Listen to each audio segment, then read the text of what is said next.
Hey guys, welcome back to the channel. This is story about what if Naruto and Hinata throw into the Devil World Highschool DxD Part 1. Before I start, please do support for more amazing content and comments for Part 2. Do consider to subscribe my channel and share my video to your friends and check out the description as well. Let's start the video. Ino and Hinata were walking through Naruto's compound trying to find the blonde as they were in a rush and needed his help. Naruto-kun, in here. Ino and Hinata went to where they heard the voice and found themselves in a large room that had what looked like empty scrolls and ink bottles. This was the seals room. A room that Naruto used to practice or make seals. The room itself was reinforced with solid concrete behind the wooden walls in case one of his seals accidentally exploded. They saw Naruto standing in the center with a massive unrolled scroll in front of him. He looked to be concentrating on the seal in front of him. The two females walked closer to him and looked at what he was looking at. It was a circle of writing with a smaller simple line circle inside and 6 lines of writing that connected the 2 circles, 3 lines on the lower section, and 3 at the top. Hinata asked the boy, Naruto-kun, what is that? Naruto knelt down and grabbed a brush that was laying off the paper and dipped it into the ink bottle next to it. It's something that I have been working on for a while now. But forget that, did you girls need something? Ino nodded. Yeah, Team 8 and 10 are going on a joint mission and we were hoping you had a couple of storage scrolls we could use for it. Naruto nodded as he pointed to his right. Sure. There are some storage scrolls of different sizes on the shelves over there. Ino and Hinata nodded as they moved over to the wall of scrolls. On the lowest shelf were the storage scrolls varying from the size of a hand, normal size, and some in contract sizes for larger loads.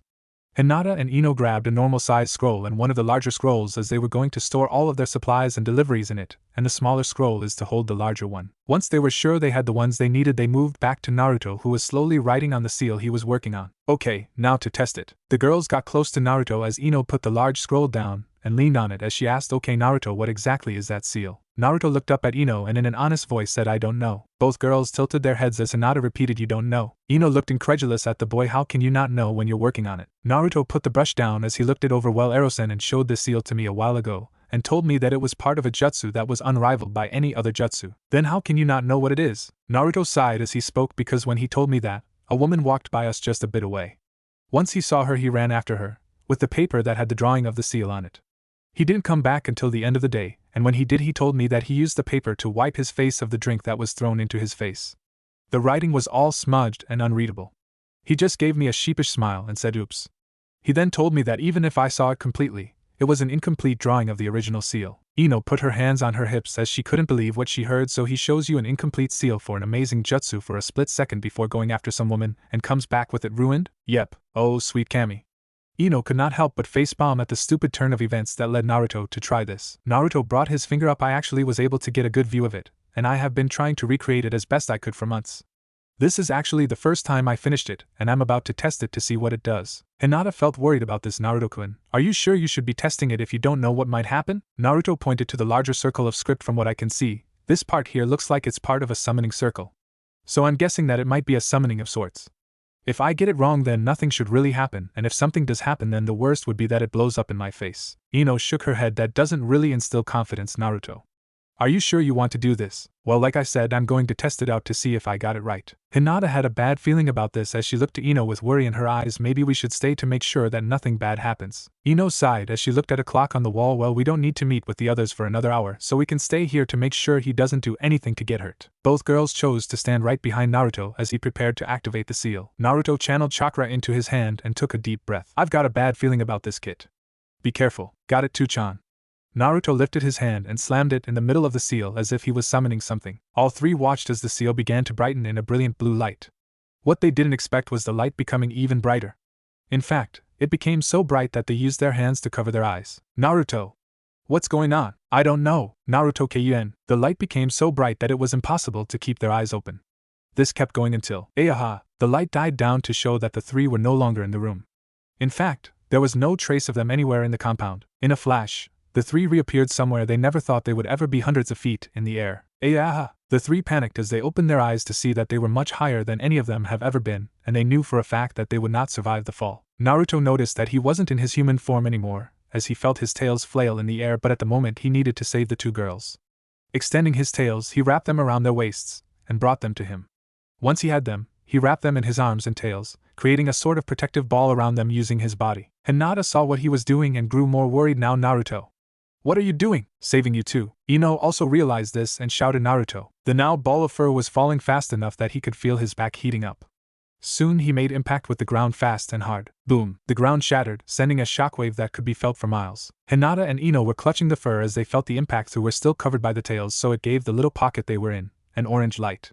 Opening their eyes and trying to regain their bearings, they both grew worried as there was no movement from their third member. Hinata began to shake Naruto's chest. Naruto? She continued to shake, hoping for any sign of movement. Ino brought her hands up to his muzzle. Naruto, open your eyes. She shook his muzzle, but he still did nothing.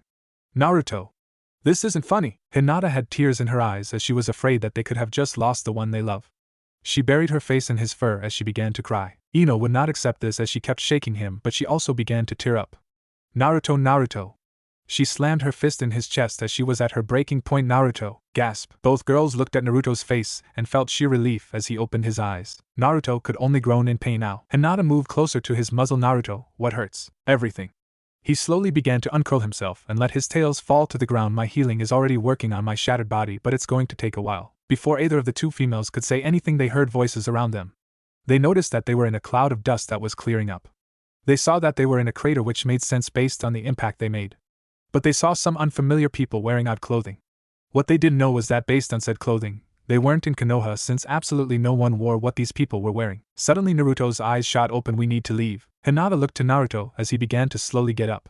She and Ino moved off him. Why? Naruto flopped to his side as he tried to get up but found it extremely painful. I sense our chakra signatures coming, and they feel weird. He turned to look at the two, and if he wasn't covered in fur, they would have noticed his face turning crimson in a blush.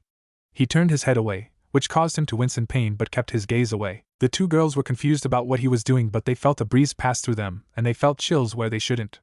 Looking down, they saw that most of their clothes were gone. Well, actually all of them were gone except for a few small things such as their headband, kunai holster, and sandals.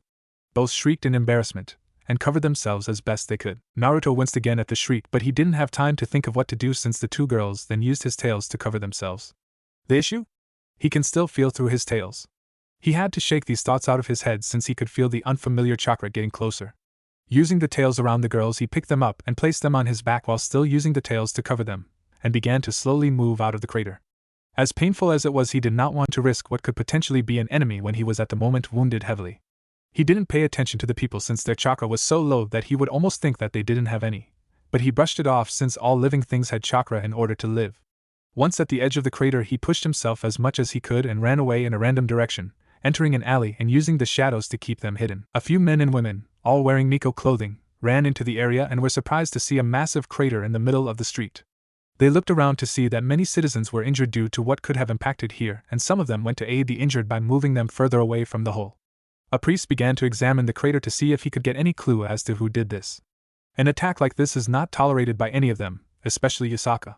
They all felt the power that suddenly appeared out of nowhere, and they were all worried that one of the other factions had sent out an attack, and this damage could very well confirm that fear. Thought the amount of damage does not match the amount of power they felt. Something else that was concerning was the fact that it felt like chakra. This brought more worry since it could mean one of their own could have done this. Soji, the priest, turned around to see one of the females walk up to him. What is it, Miho? I heard something concerning.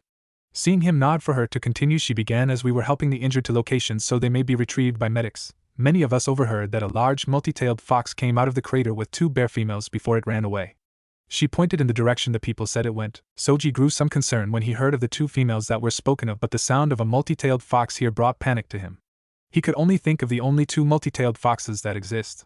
He looked at Miho again. Was there anything about it that was of note? Miho shook her head. Apart from how they had said it was an odd sight, nothing more of note was said. Soji nodded. Miho, head to the temple and request a meeting with Lady Yasaka.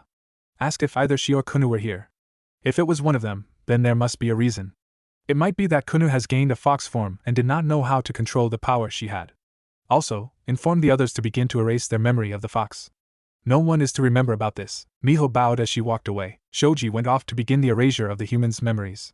He could not help but think to himself what exactly happened here, as he felt that there was something more to this. Miho was kneeling to the ever-beautiful leader of the yokai faction. Yasaka, an extremely busted woman that had beauty that could rival Gabriel from the angel faction, was concerned with the information that she had heard from the young woman in front of her.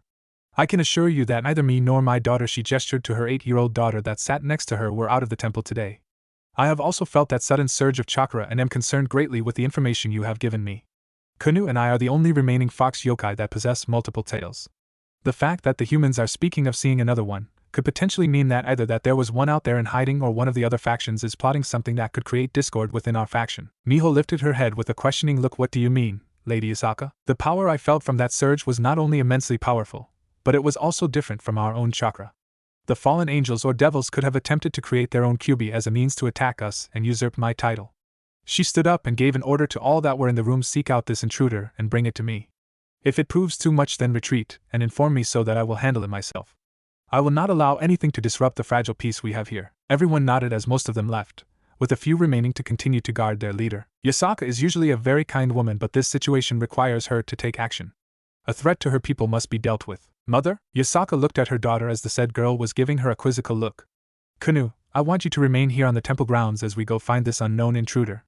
Do you understand? Kunu nodded her head as she could tell how serious her mother was. Yasaka smiled as she hugged Kunu before she got to her feet and went to her guards and led them out to join the search. She knew that as long as her daughter remained in view of the guards, she would be relatively safe. Naruto, Ino, and Hinata. Naruto had left the odd village they found themselves in and was now running through a heavy forest. He didn't know why, but he felt the need to get both Ino and Hinata away from the populated area. The main problem right now was the fact that at the moment he was in pain. The fall had done some damage to his body since he had not braced his body enough. He had felt worse pain before. Heck, his shifting back when he was somewhat human was far more painful than this, but he felt the need to take a nap. Two-chan? Can you help out my healing? Already on it. It's not anything major, but a nap would help you heal faster. Naruto came to a stop as he began to try and catch his breath. Hey, you okay, Naruto? Naruto looked to his passengers before he answered Ino's question. Yeah, but I'm going to need some time to heal as that fall really hurt my back. Ino smirked at Naruto before saying you're not old enough to have back problems. Hinata, however, felt more concerned about him. Are you sure you're okay, Naruto? Naruto answered by collapsing to the ground and lay on the ground, causing the two girls to yelp in surprise. Yeah, I just need a nap. So give me some time, and whatever he was about to say stopped in his throat when he felt a few chakra signatures close by. Crap. Hinata was greatly worried since it seemed that he noticed something. Naruto. What is it? Naruto shifted his eyes to Hinata and Ino as he began to think of what to do. Sure, he could probably put up a fight, but with how the girls were right now, he would need to protect them as well, despite the fact that the chakra levels of the girls were vastly stronger than the other signatures he felt. But he didn't want to risk them, so he came up with a quick lie. Nothing, Hinata. But do you girls mind going out and scouting the area? Seeing the questioning look coming from the two, he chose to push the lie. We don't know where we are, and it would be bad if we are captured by an enemy we don't know about.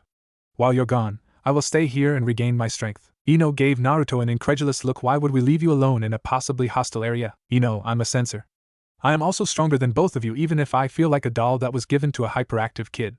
If anything is coming my way, I can hide or fight back, but I really need to rest. Ino did not let up her look, but she got off Naruto's back with Hinata doing the same, while they still tried to cover themselves. Fine, but you better not do something stupid while we are gone. Naruto rolled his eyes as he gave a sigh of relief. Ah, that is so much better. A tick mark appeared on Ino's head. That better not be a jab at our weight. Naruto chuckled sheepishly as he looked anywhere but at her. He winced when he felt her give his side a somewhat hard kick. Hey. Injured here, you'll live. Doesn't mean it doesn't hurt. Hinata knelt down and began to rub his side with one hand as she used her other hand to hide her, and her legs to hide her lower region. She felt extremely embarrassed at the fact that she was naked, but she was still worried about what happened just 30 minutes ago. Naruto gave an appreciative smile at Hinata, but he grew serious after a second. Don't worry, you two. I'll be safe, but we really need to know where we are, and at the moment, stealth is not in my arsenal. Ino rolled her eyes. Says the stealthiest ninja in Konoha. Naruto looked at her. Ino. Oh, fine. She was about to remove her hands that were covering what they could to do the hand sign to henge some clothes on, but she stopped when she noticed that he was still looking at her. Turn around. Naruto was glad that his fur hid his blush as he turned his head to look the other way until he heard two poofs. Looking back, he saw that both Ino and Hinata were now wearing their normal attire. Hinata was still blushing heavily as she whimpered out, it still feels odd. Naruto nodded his head as he could figure that it would, since they are only hinged clothing, which meant that although it looked like they were wearing something, they were still naked with illusional clothing on. Okay. Don't forget to stay in the shadows and remember what I taught you about stealth. Ino rolled her eyes again. You mean what we learned in the academy, and the few tips you gave us to improve our stealth? Yeah, we remember. Naruto nodded as he could feel the other chakra signatures still a ways away from them but getting slowly closer. Just be careful, you two. Ino smiled at Naruto. You be careful. Hinata placed a kiss on his forehead as she whispered, stay safe. Before she moved to stand with Ino, and the two disappeared into the forest in the direction of where they came from, but more to the side as to not end up in the same area they landed. Naruto kept his senses on them until he knew that they were a good distance away. Once he knew that they were far enough, he got to his feet and began to move in another direction, and pulsed his chakra to get their chasers' attention. Once he knew that the pursuers were not going in the direction of Ino and Hinata, He hid his chakra signature and moved in a completely different direction. Naruto had made his way into a clearing within the forest before he collapsed onto the ground in pain. Okay, not the worst pain ever, but damn do my muscles hurt. He couldn't sense any of his chasers heading in his direction. He relaxed a bit as he felt that he was in the clear for now. He decided to take a nap to speed up his healing, but he would wake up if he detected anything negative close by. Nap time. He closed his eyes and immediately went to sleep. Poke poke, Naruto grumbled when he felt something poke his face. Poke poke, 5 more minutes Ino. Who's Ino? It only took Naruto a split second to realize that the voice not only did not belong to Ino or Hinata, but it sounded younger than him, and was not Asa. His eyes shot open and he turned his gaze to a girl in a shrine maiden outfit. She had golden blonde hair tied into a ponytail, and eyes that were just as gold. But the thing that caught his attention the most were the fox ears on top of her head, and the 9 tails that swayed behind her. He stared at the girl dumbly as he was trying to figure out what he was looking at.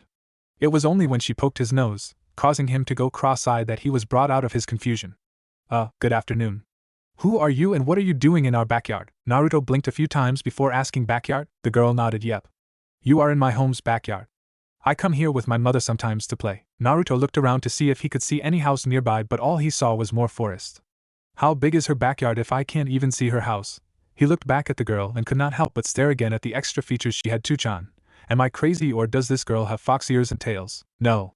You haven't gone crazy. I see them too and I am just as confused as you are. I don't sense any of my chakra in her, so it can't be because she absorbed some of it. Naruto looked the girl over before he decided to get up. Unfortunately, he did not count on the fact that he wasn't fully healed yet and fell back down. How long have I been out? Couple minutes. No wonder I don't feel any better. I barely closed my eyes to nap before she woke me up. The little girl noticed the wince of pain on this other fox yokai and grew worried. Oh no, you're injured. Wait here, I'll go get some help. Naruto's eyes grew wide as he saw the girl run off. Hey wait. His call went unheard as she made it to the tree line before disappearing into the forest. He plopped his head onto the ground and groaned, damn it. She could be with the ones chasing us, and here I am feeling like I pulled every muscle in my body. It didn't take long for him to feel chakra signatures coming towards him. Great. She was with them. Getting to his feet, he began to slowly walk in the opposite direction that the signatures were coming from. Unfortunately, he was not fast enough as a group of birdmen and fox people surrounded him. He could not help but stare at them as he couldn't wrap his head around the fact that he was surrounded by these odd people.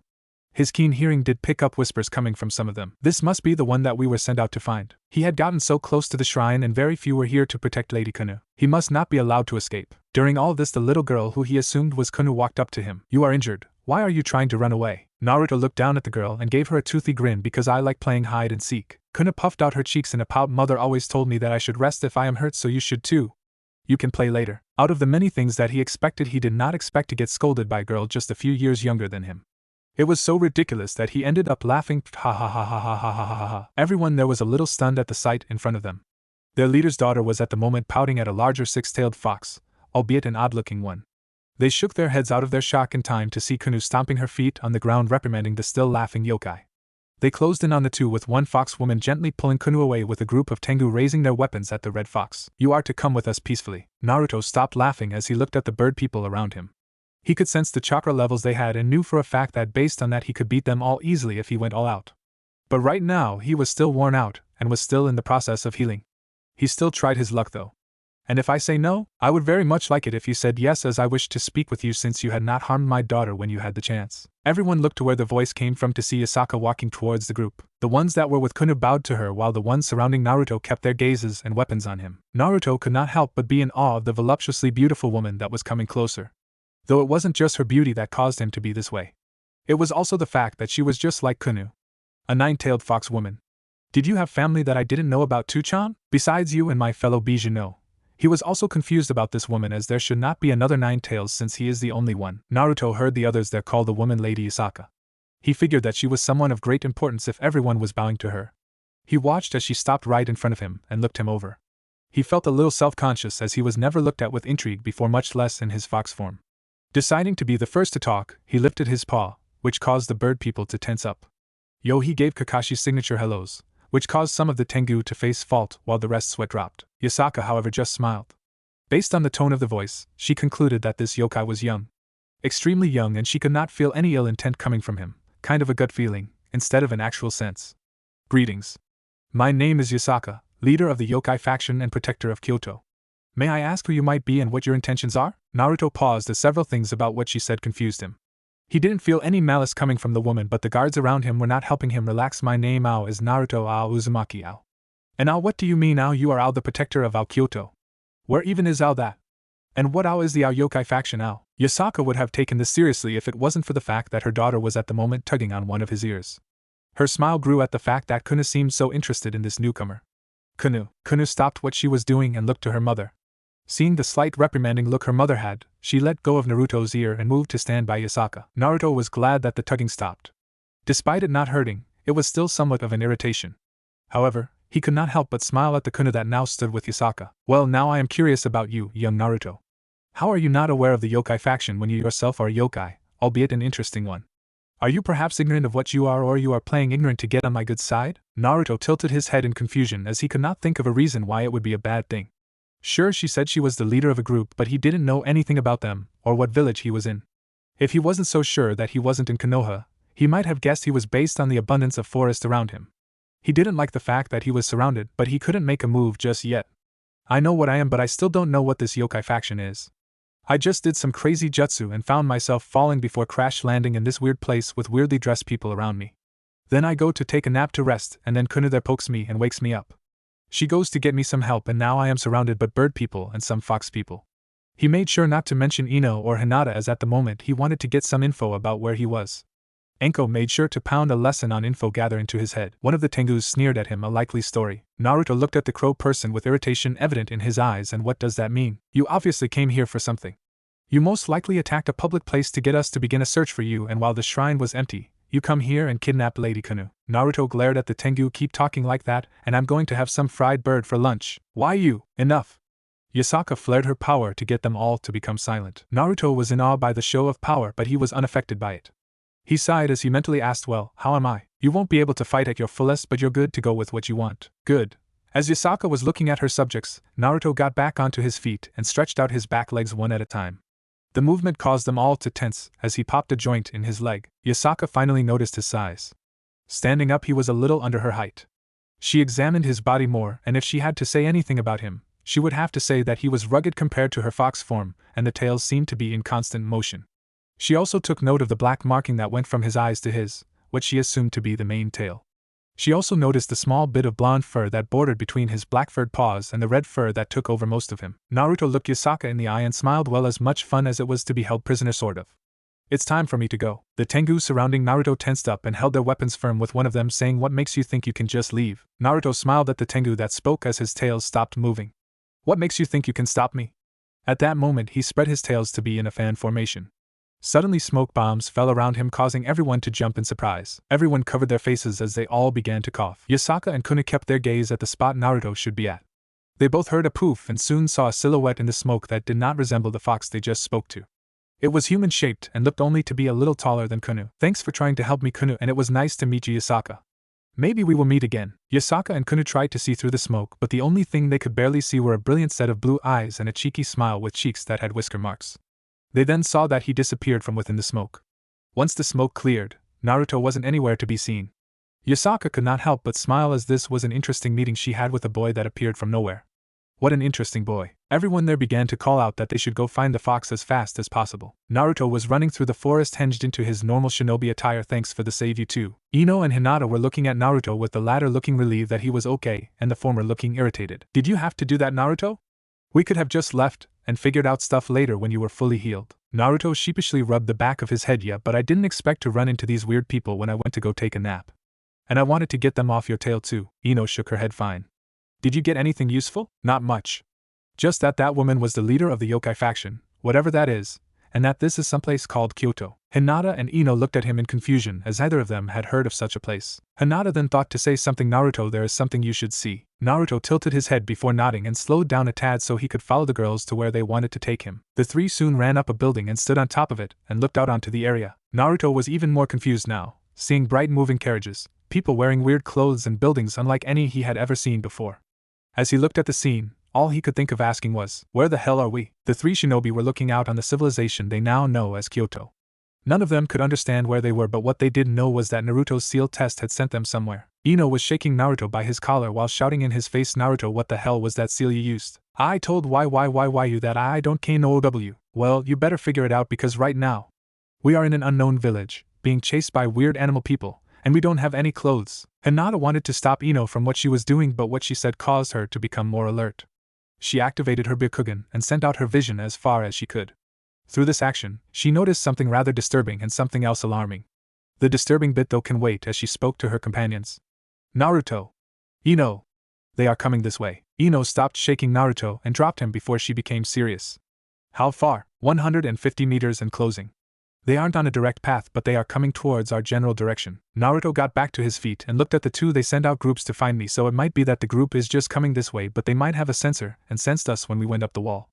Looking down at the people that were walking in the streets, he thought about what they could do to evade their pursuers. He looked to the two again as he went into the role of a squad leader and gave his orders. "I want you two to henge into an outfit close to one of the civilians there. They don't know about you two, so you should be off their radar. They are looking for a large fox, so they shouldn't recognize me if they see me. But if they do have a sensor, then they may be able to recognize my chakra signature. They will be after me. You two are to go out and gather some information about this area and see if you could get some actual clothes. When you think you have enough, find an abandoned building or something. I will find you tonight. Clear?" Ino tilted her head as she asked, "What are you going to be doing?" Naruto smiled his prankster smile as he said, "A game of hide and seek." Both girls smiled, with Ino shaking her head good-naturedly before they moved to the edge of the water tower to see what they could mimic. They each found something they could work with and brought their hands up to henge into the outfits. Hinata's outfit was a lavender kimono with a sakura petal pattern and a cream obi. She looked down and found that she liked what she had chosen. Ino was much different. Ino was now wearing a pair of tight jeans and a purple crop top. She also looked herself over and knew she made it look good. One thing that the two kept the same were their sandals. Although Naruto thought both of them looked good, he quirked an eyebrow at the major difference between the two. He moved to stand next to them and looked down at the people. "Ino, where did you see that outfit?" he asked as he searched for who was wearing what Ino was wearing. Ino grabbed Naruto's chin and gently turned his head to the left and pointed out a girl wearing the same outfit but with a red top and hat, looking around and pointing at everything she thought was cool. Naruto looked at the girl and Ino before shrugging. Okay. It was now his turn to look for an outfit, but he didn't have a lot of time, so he just saw a simple one and went with that. He hinged his outfit into slightly baggy jeans and an orange shirt, but keeping his hinged sandals. He looked at the two before he hugged them and whispered out, "Be careful out there." The two girls hugged him back before they separated. Hinata smiled at him. "You too." Naruto nodded as he gave one final piece of advice: "Don't use any chakra and make sure not to draw any attention to yourself." At that, all three jumped away and found their way to street level before they blended into the crowds just in time for a few Miko and priests to arrive on the rooftop they were just on, looking around but not finding anything that gave them an idea of where their target went. Ino found herself in a shop that, from what she could tell, sold souvenirs. She found herself looking at a few of them and found that there were little figures of buildings and possible landscapes that had names that were odd to her. As she looked around the store, she found a map for sale and figured that it would help them figure out where they were. Grabbing one, she went off to the register and was about to pull out some emergency money that she kept in her weapons pouch, but stopped when she caught a glimpse of the currency a male customer was using. Although the money looked similar, there were some key differences between what she had and what he had. She took a step back and went back to looking around. At least that was what it looked like. She was stealing glances at other customers as they paid and saw that not only were the bills different but so were the coins. What kind of Rio are they using? If that is how they all look, then none of the Rio I have will work. Either that or they will know I'm from another village. She was brought out of her thoughts when she saw a couple of Miko coming into the store, and they were looking around for something. Crap, she moved further into the store to avoid them, but much to her chagrin they were drawing closer to her. Gotta hide my chakra. Pausing in front of some snow globes, she took a deep breath and concealed her chakra as best she could. The two Miko paused their advancement for a second before continuing.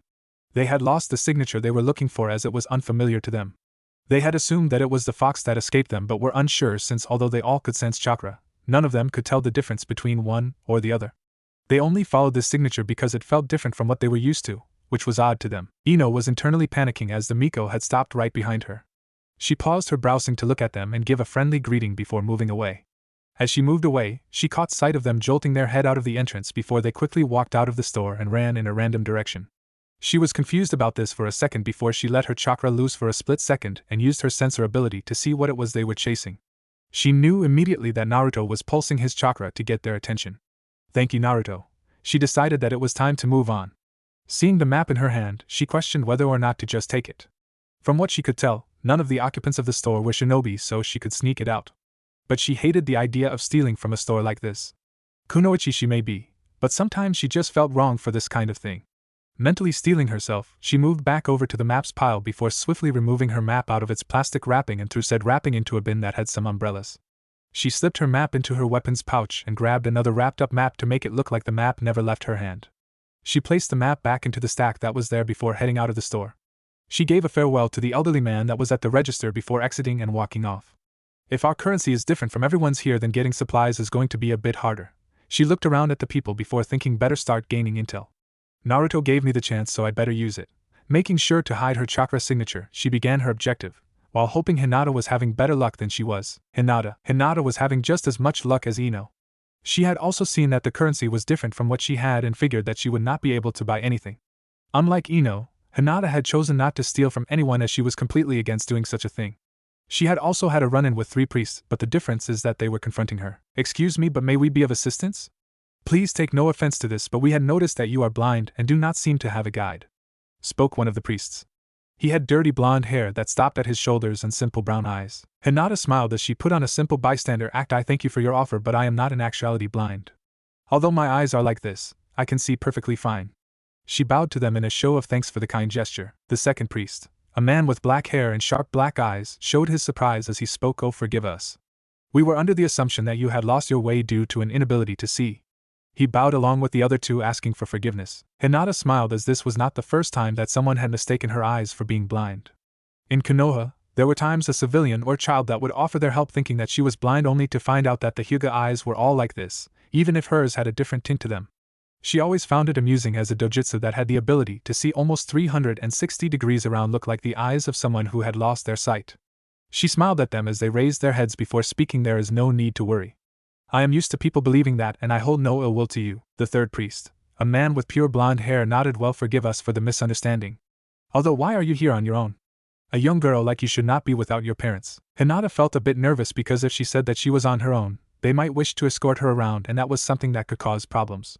She was about to respond when the 3 jerked their head to their right. "Did you feel that? Yes, we should pursue it. But what about?" The 3 priests looked at Hinata, who smiled at them. Hinata folded her hands in front of her as she bowed. "Please, do not worry about me.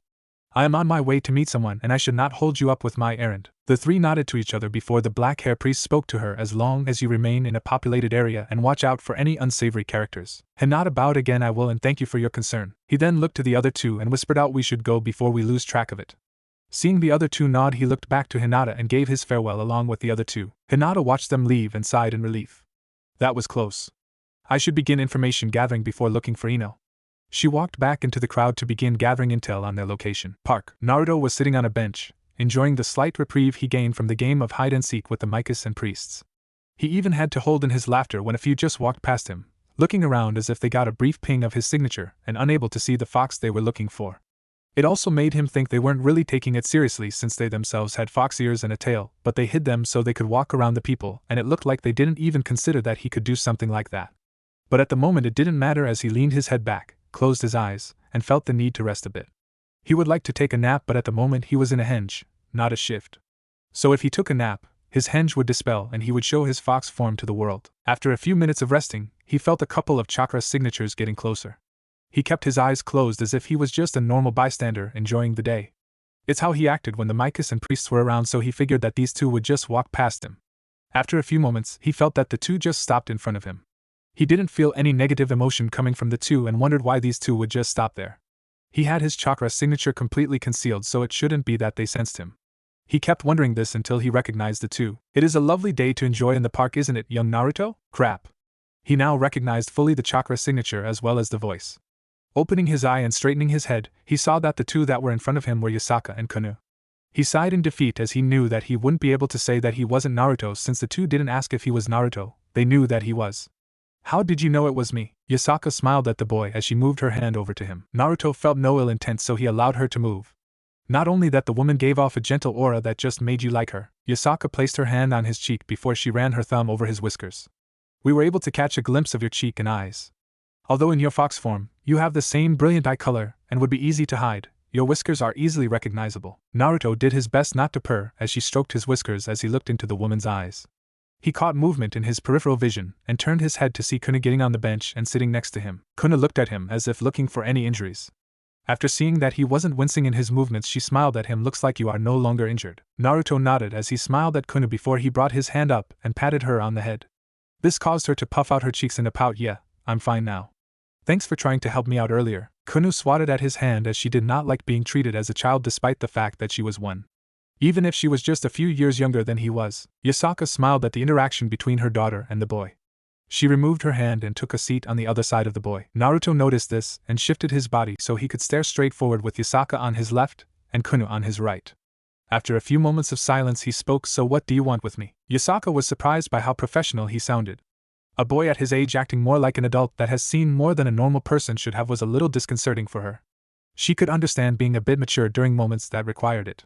She had been teaching Kunu to do as such, but she made sure that her daughter had kept her innocent nature. This boy, however, seemed ready for a fight at a moment's notice. She could tell based on how tense he had become as he Saturday. It was a small bit of movement that no one would notice, but the slight minuscule pulse of chakra she felt had helped her notice. She calmly smiled at the boy as she brought her hand up and placed it on his cheek once more. You do not need to be so tense around us, Naruto. Naruto was trusting his instincts and senses on this and figured that these two are not a threat to him, but to make sure he got a second opinion. What do you think, Ramatu-chan? Kurama opened his eyes as he used his kid's senses to look at the woman. I sense no ill will coming from her. She seems trustworthy along with her kid as well. The others that were with her are another matter. They all seem suspicious about you despite what you tell them. Be wary, kid. We don't know where we are or who to trust. Trust your senses and your gut. They never led us wrong before. Naruto gave a mental nod as he relaxed a bit. He trusted Kurama and his instincts, and they were telling him that he could relax around Yasaka and Kunu, which was interesting since it took a bit of time before he fully relaxed around someone. Yasaka smiled as she noticed him visibly relax. She ran her thumb over his whiskers again and noticed that he stiffened when she did this. She would have asked, but she saw that his throat was slightly vibrating. She thought about what this could be until she heard a very faint purr. She now knew what it was. Her action was causing him to purr, and he was holding it in, to the best of his abilities. She smiled wider as he cleared his throat in order to cover it up, but she had heard it with her enhanced hearing. It is all right, Naruto. You do not have to hide it from us. We will not tell anyone. After he heard this, it was like a switch was forcibly flipped, and he melted into her touch as he began to purr at her ministrations. He did not know why, but this woman was easily moving past his walls. Kunu was pouting more now, and she brought her hand up to his other cheek and began to do the same thing. Naruto at first was leaning into Yasaka's hand, but when Kunu began to do the same thing, he felt himself melting at this. Regaining himself for a brief second, he shot his hands up and grabbed both their wrists, and gently moved them away from his cheeks. Please don't do that. I try not to let anyone other than people closest to me do that. Kunu pouted even more as she sat back down and crossed her arms. Yasaka smiled at how her daughter was acting around this boy. She took her hand back and put them on her lap. Very well, Naruto. To answer your earlier question, I merely wish to know what your intentions are in my territory. Naruto leaned back as he looked at Yasaka. As I said to all of you before, I came here by accident, and I don't even know where I am. But right now all I'm doing is having fun messing with all of the ones after me. He then realized something. Hey, how'd you find me anyway? I've been making everyone else go on a wild goose chase, and yet you just walk up to me like it was a normal thing. Yasaka smiled as she shifted her gaze from him to Kunu. I had brought Kunu here after you left as she wanted to go out and enjoy the day. It was by mere chance that we saw you here. Naruto deadpanned at this. How the hell do you just run into someone that everyone else thinks is an intruder? He sighed as he shook his head. That just sounds too weird. To just run into me like that. Yasaka nodded as she agreed that it was an unconventional and unrealistic way to run into someone, but it is how it is. Well, Naruto, I wish to know where you came from and the circumstances that led you to arrive here by accident. Naruto narrowed his eyes at her, but he still felt no ill intent or alternative motive. He sighed as he spoke. As I said before, I was practicing a jutsu at my home, and for some reason, it took me from my compound to here. I don't plan on doing anything in your territory other than leave and find my way home. Yasaka nodded as a boy his age would want to go home. Perhaps I can assist you. I am sure that you would want to go home to your parents as soon as possible. Her offer did have an alternative motive, as if she could meet the boy's parents she could see that she and Kunu were not the last of their kind, and she would offer the parents safe haven with her. If they were on the run or in hiding, then they would most likely take the offer. Her hopes were however dashed when he spoke next. Don't have any parents to go back to. I'm an orphan. I've been one since I was born, and I have been living on my own ever since. Well, not mentioning Ramatu-chan, but he is not something to really talk about, especially since I can't fully trust her yet. Even if he mentally shook his head as he smiled sadly at the memory of him meeting his parents' chakra constructs. Yasaka felt her heart break at what he had said. She brought her arms up and brought Naruto's head into her, as she hugged him and ran her hand through his hair. To lose his parents the day of his birth. Living on his own for so long, no wonder he had to mature himself to such a degree. And to be ready for a fight at the first sign of trouble, he must have been hunted by the other factions for what he is for a long time. Naruto blushed at this as he did not expect to be hugged by a beautiful woman like this. He would have pushed away from this, but he felt at peace with her. It was like she needed to be part of his life in order to make it more whole. He felt Kuno join in on the hug and could not help but smile. How are they doing that? How can they both make me feel like I do when I hug both Ino and Hinata? I barely know them. Yasaka pulled back and looked into his eyes to see the look he had. His eyes conveyed longing. Starving for something that he did not have or something that he wished he had more of. She placed her hand on his cheek once more, and she could not stop the loving look she gave him. Naruto felt his eyes moisten a bit, but he held them back. He would not cry. His tears are not meant for strangers that he just met, despite how they seemed to break down his walls and almost work their way into his heart in such a short amount of time. He was brought out of this as he felt a poke on his cheek. Turning his head, he saw Kuno still hanging off his back and smiling at him. What is it, Kuno? Kuno poked his cheek again, internally wanting to rub his whiskers again to make him purr, but poking was the closest she could do without going against what he asked. Will you play with us? Yasaka looked at her daughter in a small reprimanding look. However, the smile on her face betrayed what she really felt. Naruto smiled at the little girl and was about to respond, but he then sensed some more chakra signatures heading their way. Oh.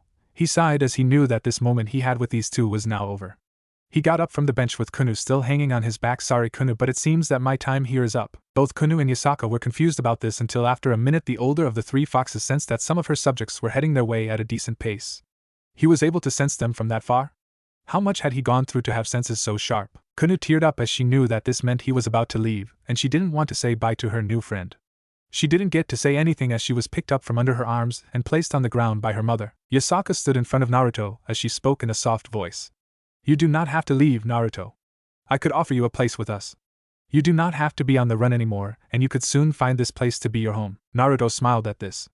Had it been long ago, he would have immediately said yes, but he had others to think about, and they mattered more to him than a tempting offer. Sorry, Yasaka, but most of your priests and Miko don't trust me, and I learned long ago that being in a place that has a lot of people that hate you would only end up with them attacking me. You seem to care about everyone here in Kyoto, but if I stay, then when they attack me, I won't hesitate to fight back, and based on how strong they feel, they would not last against me. He made sure not to mention that he had Ino and Hinata to worry about. Even if he did not like living in Konoha, they did, and he put their happiness before his own. They are what anchored him to the village, and he was fine with that. Yasaka and Kuno felt saddened at how he looked so resolute on leaving despite the small glimmer that Yasaka saw in his eyes. Yasaka looked the boy in the eyes before she brought the boy into another hug and ran her hand through his hair. She could not help but find the feel of his hair to resemble fur, and she enjoyed it. If you are sure about this, Naruto. I know that we have just met, but I can just tell that you are special. Will you promise me something? Feeling him nod, she asked, will you promise me that you will take care of yourself? And if ever you change your mind, my offer will always be there for you. Naruto nodded again, and despite the blush he had to once again be pressed against her, he hugged her back. After a few seconds, he moved out of her grasp only to be hugged by the youngest fox. He hugged Kuno as well for a minute, but moved out of her grasp and looked down at her. Take care, Kuno. Seeing the girl nod, he took a few steps back and smiled at the two. Maybe I will see you two again. Both females nodded as Yasaka spoke. I look forward to the day we meet once more. Naruto could sense that the other signatures were almost there. He gave a foxy smile and waved see ya. And with that, he jumped away at full speed in the opposite direction of the oncoming group. Yasaka turned her head to watch him leave and was impressed by the sheer speed he had. Kuno looked around as she could not keep up with it. Both turned around to see a group of Miko and priests come upon them, and with the leader of the group walking up to her. Lady Yasaka, are you alright? We felt a sudden spike of the intruder's chakra here and came as fast as we could. Seeing the lack of the fox they were looking for, he figured that the intruder had run off again. Were you able to see him and where he went? Yasaka shook her head as she spoke. No, I have not. She then looked to the group and gave an order. We are all to return to the shrine and resume our normal duties. If there is any sign of him causing trouble, we are to handle it then. Am I understood? The group were a little concerned about leaving the intruder loose in Kyoto, but Lady Yasaka was giving them an order, so they were to trust her word on this. They all nodded as they would obey the order. Yasaka smiled as she saw them all comply with her will. She and Kuno began making their way back to the shrine with the rest of the group. Naruto Uzumaki. I hope to see you again one day. She looked down at her daughter to see that she was looking around, most likely hoping to see a sign of the boy again. It seems that he has caught both of our interests. Both Yasaka and Kuno were now interested in the boy. Whether in a certain manner or another is yet to be seen. That night, Naruto was making his way through the streets, following his nose as he was tracking down Hinata's scent. He had spent the entire day keeping hidden and gathering intel himself. So far, all the information he got was something he figured a tourist would want. Where one landmark was, where someone should go for lunch, how much a hotel would cost, a nice place to take a girl for a date. That last one was an interesting one as he thought that it would be nice to take the two girls there for a date, but it was the one before that caused him some issues. The money they were using was called yen. This confused him since the currency that he knew everyone used was called ryo. He couldn't wrap his mind around it, as it didn't make any sense. He wasn't able to gain any more useful information, so when the sun went down, he figured it was time to catch up with the girls. After a bit of slow tracking, to make sure it didn't look suspicious for a boy his age being out at that time, he made his way to a house that looked like it hasn't been used in years. He used the darkness of the night to move closer to it, and tried the main door. Finding it unlocked, he moved inside and locked it behind him since he could smell both Ino and Hinata inside. He moved inside to see the two sitting in the middle of a room waiting for him. Sorry for taking a while, but keeping our chasers busy took me far from here. He sat down in front of the two and went into his squad leader role report. What did you find out? Both girls, knowing that business needed to come first, they told him their findings. The currency the people used was different from what they have, so this meant that they were still in their hinged clothing since they could not buy anything. The language they speak may be similar, but the writing they had seemed to be altered a bit. Not enough to be unreadable, but enough to cause them to pause. There were no shinobi to be seen even if they tried to see if any were hidden, but they both agreed there were none. The only warriors that they could find were the ones chasing them, and even then they were not wearing anything that a shinobi would wear or what could tell them what village they belonged to. It was Hinata's last bit of information that caused them all to be confused the most. When I used my Byakugan earlier this day, I had noticed that other than us and the Miko and priest after us, no one else has a trickle of chakra. Naruto looked at her with wide eyes. Sure, he wasn't the smartest one in the rookies, but even he knew that everyone had chakra. It was needed to live. Are you sure, Hinata? Could it be that it was just so small that you couldn't notice it? He knew that Hinata's dojutsu would not miss something like this since both had trained into making her sight better, but this was just so unbelievable. Hinata nodded. I am sure. None of the civilians had a drop of chakra. In fact, they did not have a chakra network at all. All of them were trying to rack their brain for an answer to this unnerving information. Ino shook her head to bring up something she needed the theme to see. We can think about that later. I was able to grab a map so we can try and figure out where we should go to head home. She brought out the map and laid it on the floor. Since they weren't using any lights, they used the shine of the moon to show the map. They all looked at it and tried to make sense of it. Naruto pointed at a spot on the map as he spoke. This map is local, so it doesn't really go far, but it should still help. Here, tapping his finger, I saw this name on one of the signs I walked past, so we should be around here. That should help us out. He thought about the trouble they were having just staying here and made a decision. We need to leave Kyoto. From what I know, that woman Yasaka said that she is the leader and guardian of it. And since they will be after us as long as we are here, we need to make sure that we leave it as soon as possible. Both girls nodded as they agreed with this decision. Okay, we should get some sleep and in the morning we will leave. Seeing them nod, he undid his hinge and moved to the wall. He bit one of his fingers and quickly wrote a seal with his chakra blood and activated it. That should conceal us from anyone outside, so we won't be disturbed tonight. He moved to lay against the opposite wall and looked away. Hinata and Ino felt embarrassed for what they were about to do, but they understood that the circumstances were not really in their favor. They both undid their hinge, removed their headbands, sandals, and weapons pouch before they moved to lay on Naruto's tails. Naruto reached into his neck fur and pulled off his headband, as he always felt uncomfortable to have it on when he is a fox and sleeping. He left the necklace as it did not bother him at all. He wrapped a couple of his tails around the girls so they would stay warm as the three went to sleep, and could only wonder how they would get home if they didn't know how far away they were. The three shinobi had woken up before the sunlight could even show itself to the residents of Kyoto, and were now making their way out. Ino and Hinata were riding on Naruto's back as he jumped rooftop to rooftop.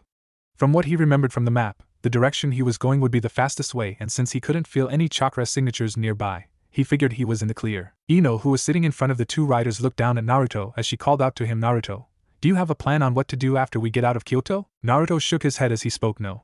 But we need to get out so that we aren't chased constantly. He made it to an area that had no one around, so he paused and chose to use his senses to see if there were anyone following them. Thankfully no one was, and as far as he could tell no one would. Naruto, hearing Hinata call out to him, he turned his head to see that she and Ino were staring off in the distance. Turning his head to where they were looking, his jaw dropped at the sight. Sitting in a large forest where he figured Kuna's house was a large golden kyubi staring straight at them. Naruto turned to face the kyubi and stood as straight as he could. He knew who it was and could not help but take in her appearance. Compared to him and Kurama, she had a more elegant form to herself. Not only that, but she seemed closer to resembling a fox. However, Kurama had a different thought. She is puny. Naruto's sweat dropped at the comment as he responded to it. Two-chan, not all of us are as big as you, and what do you mean she is puny? Based on sizes, I am the smallest out of the three of us. Are you smaller than her, Kit Kunu? Okay, second smallest. But either way, she is still big, if you say so. She is still small compared to us, Bijou. Yeah. Puff out your chest and brag. He got out of his mental conversation and looked straight into Yasaka's eyes.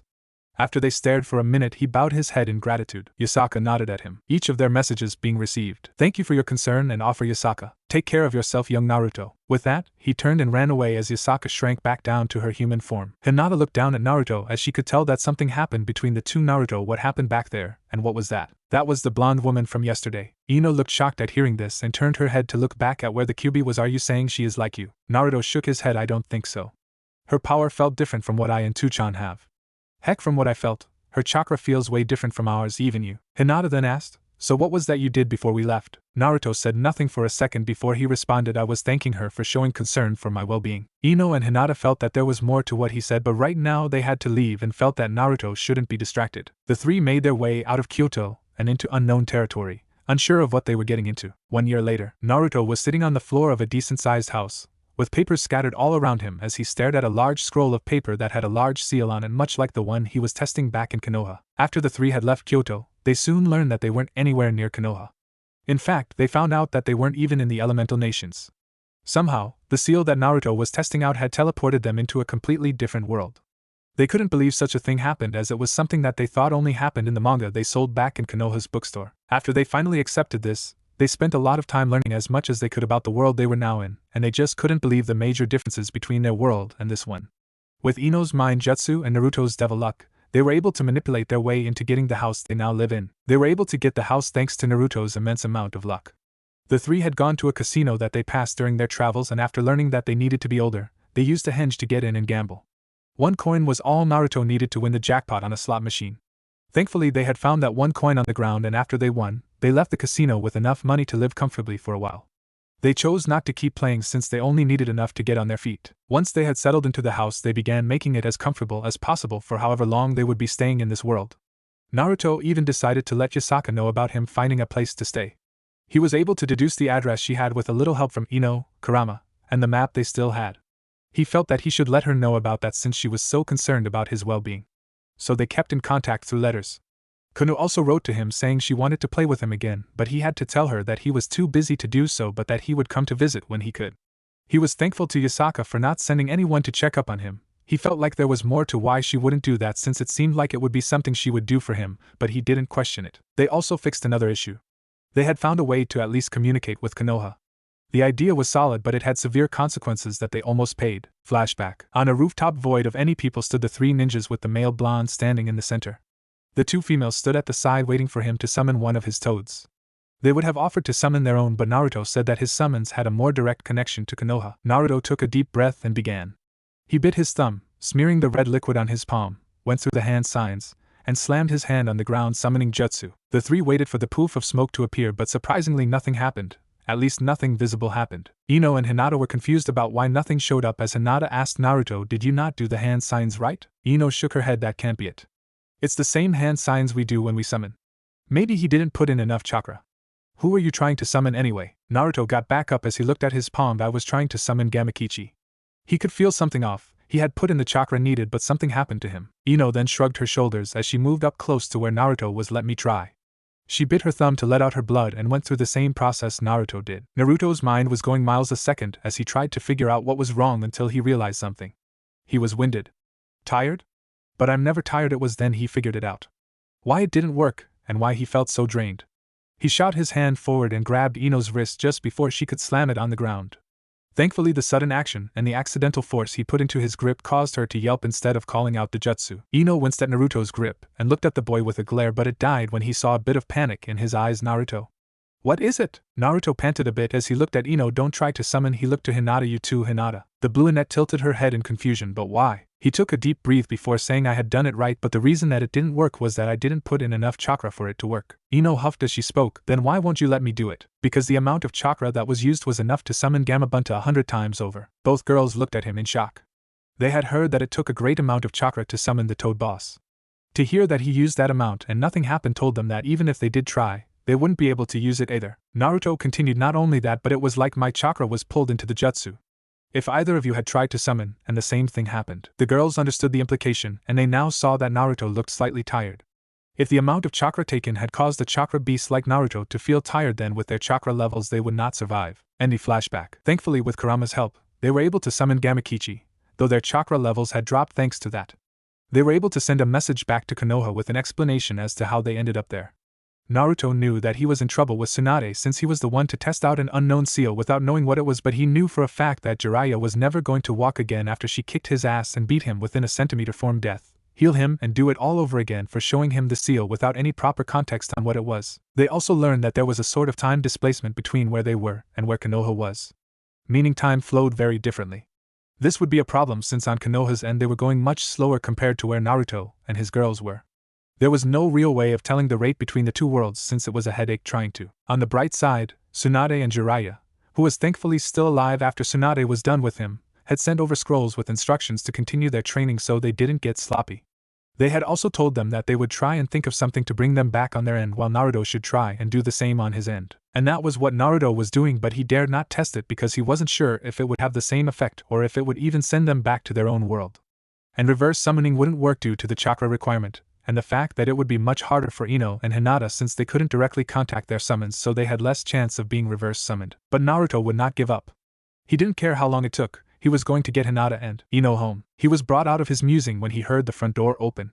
Looking up, he saw that Ino and Hinata were back. Ino was wearing a simple purple shirt with tight jeans while Hinata was wearing a white sundress with shorts underneath.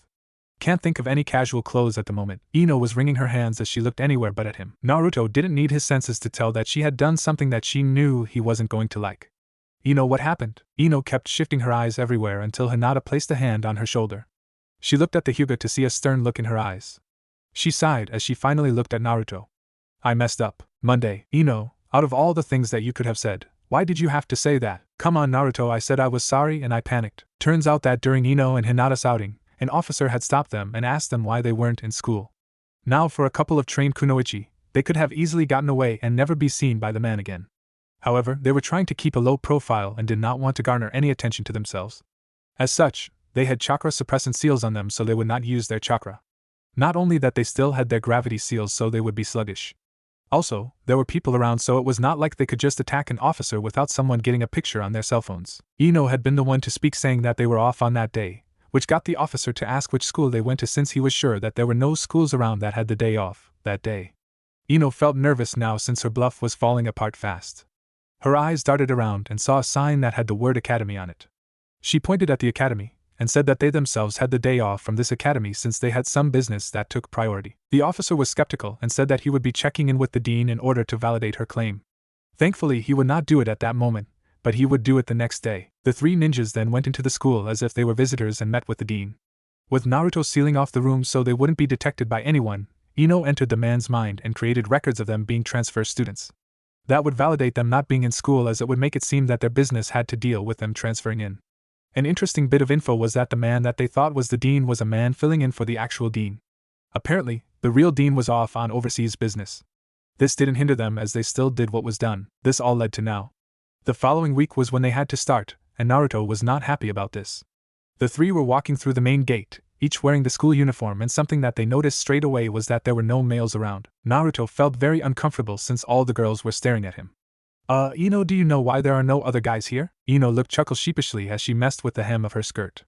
Well, this is Hinata sighed as she spoke, this is an all-girls school, Naruto. Naruto stopped dead in his tracks as he heard this. Ino and Hinata stopped a few steps ahead of him and looked back. Naruto had an eye twitch and felt like he was about to scream. Ino, why am I a guy, coming with you to an all-girls school? Ino cleared her throat as she tried to stay calm, explaining to her boyfriend that hated school and could very well leave without anyone able to stop him. Actually, the dean had planned on making this a co-ed school soon but was unsure when to do so. While I was setting us up to attend, I may have pushed the plan forward and had you be the first ever male to attend co-academy. And there it was. Naruto was now the sole male in a school full of females.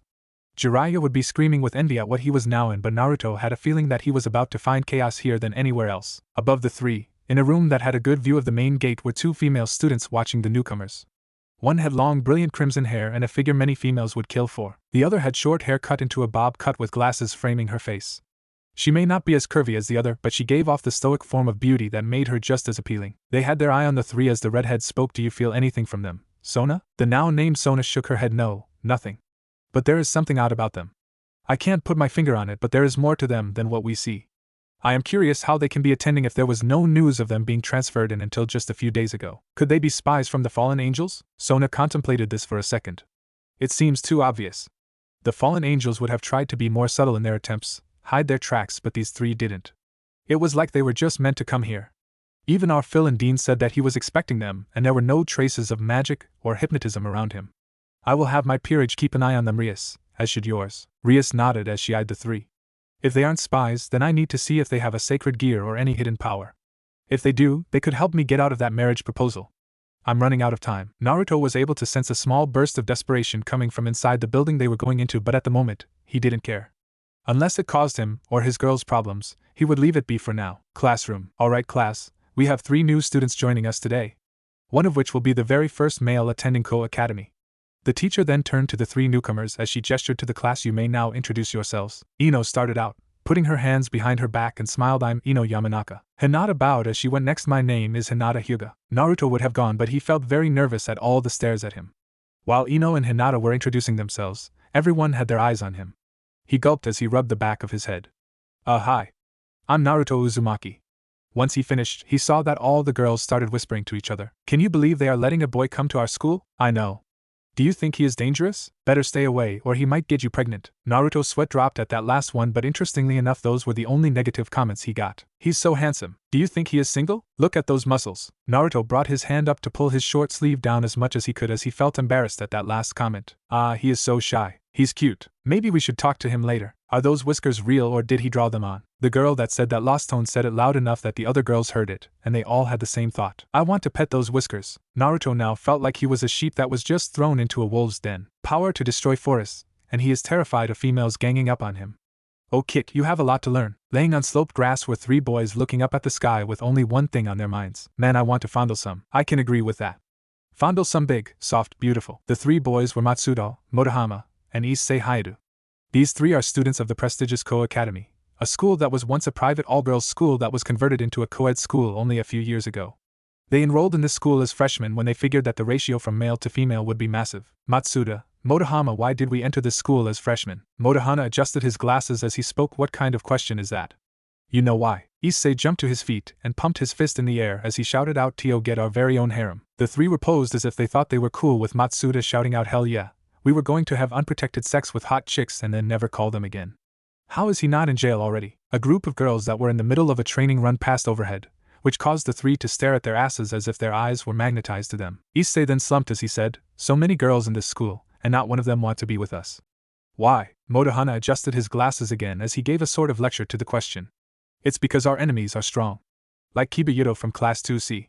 He has one of the highest marks in his class. He has the looks of a male model and is like the Prince Charming of all the girls here. Matsuda grit his teeth. Oh, I want to beat the crap out of him and see if any girl wants to be with him after that. Issei fell to his hands and knees with an aura of depression at hearing this. Just because he is hot, sexy, cool, so much smarter and so much better than us, he gets all the ass he wants. As if the world wanted to mock them, Kiba walked by with a couple of girls asking him if he wanted to join them in karaoke.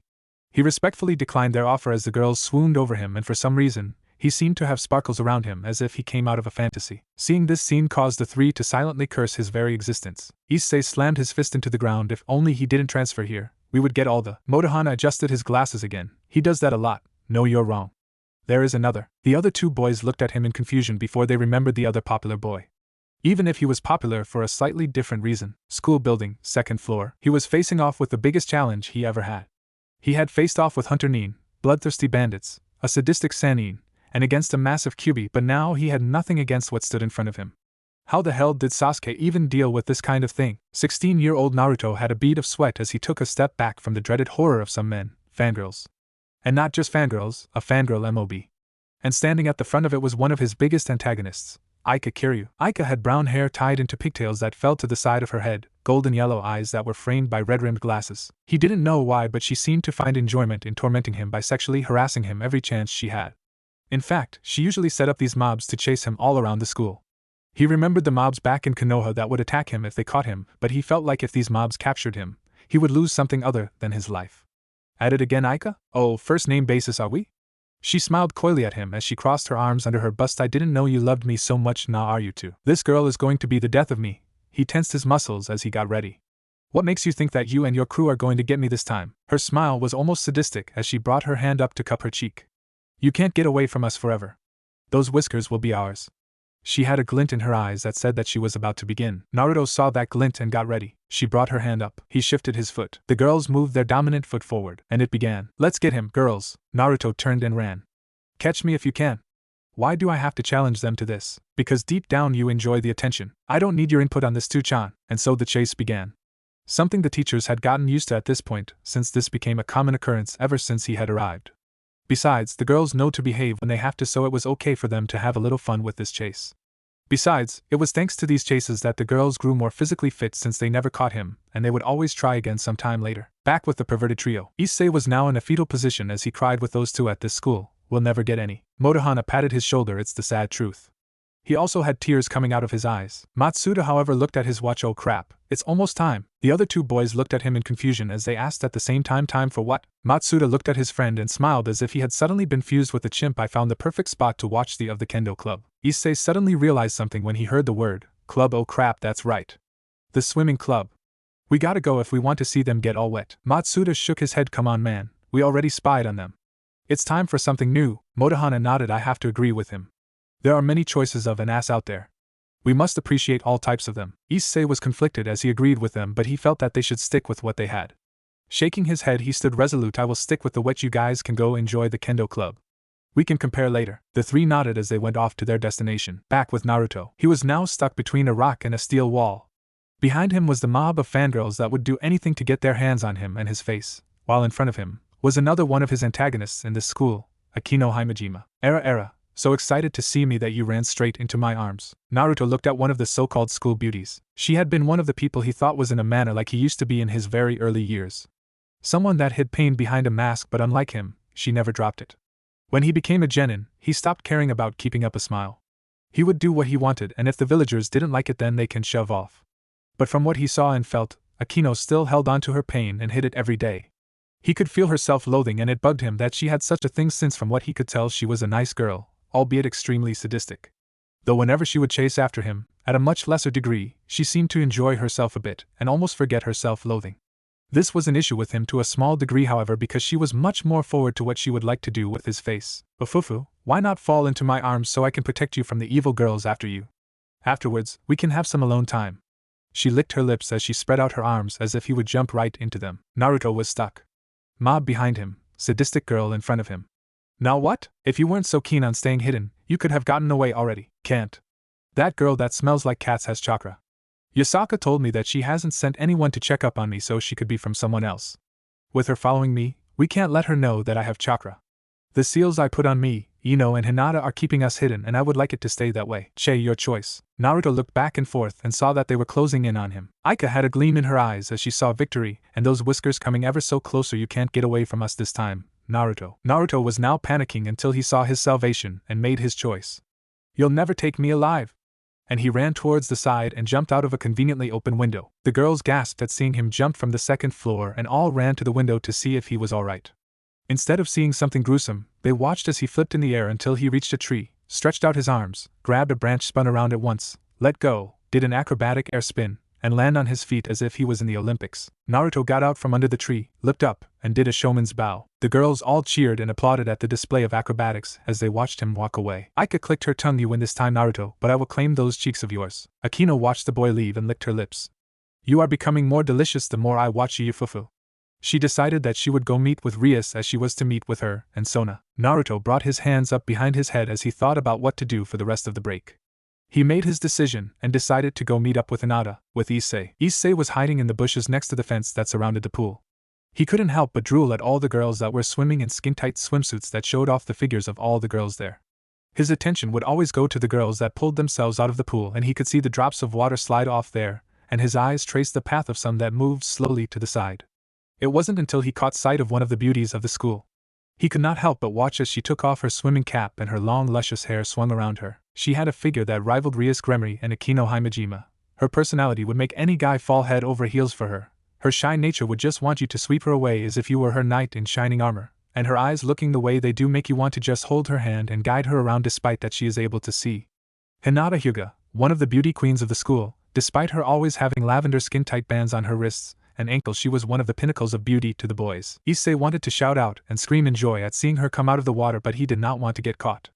Steam came out of his nose as he enjoyed the sight of her as they bounced a bit as she walked. This show is just about that, isn't it? Oh man, I'm so happy to be born a guy. All hail, enjoying the view? Issei didn't look back when he heard the voice and harshly whispered shoo. Do you want to get caught? It took him a few seconds to recognize the voice. He would have turned his head to see the owner of the voice, but he suddenly felt pain around his head as fingers dug into his skull. Oh, whoa, let go. Oh, I will, but not here. All the girls of the swimming club all stopped as they heard the shouts of pain and looked over to see Naruto gripping Issei by the head. Instead of the girls screaming out that a pervert was spying on them, they felt embarrassed that one of the two princes of the school was here and had sight of their bodies. Hinata noticed this and puffed out her cheeks a bit. She may be used to the attention Naruto got, but she would still get fits of jealousy. She looked at Naruto and saw that he was smiling at her. She smiled back at him and blushed when he winked at her. The wink caused some of the girls to swoon as they thought that he winked at them. It was one of the reasons they swooned for him. Despite actions like that would cause them to think he was just a creep. It is when they actually confronted him that they saw he was extremely shy and self-conscious when surrounded by girls. They thought it was appealing and adorable. His whiskers helped in that fact as well. They watched as Naruto dragged one of the perverted trio away by his head off to who knows where. Meanwhile, Matsuda snuck through the bushes towards his peeking spot with Motohana right behind him. Come on, man.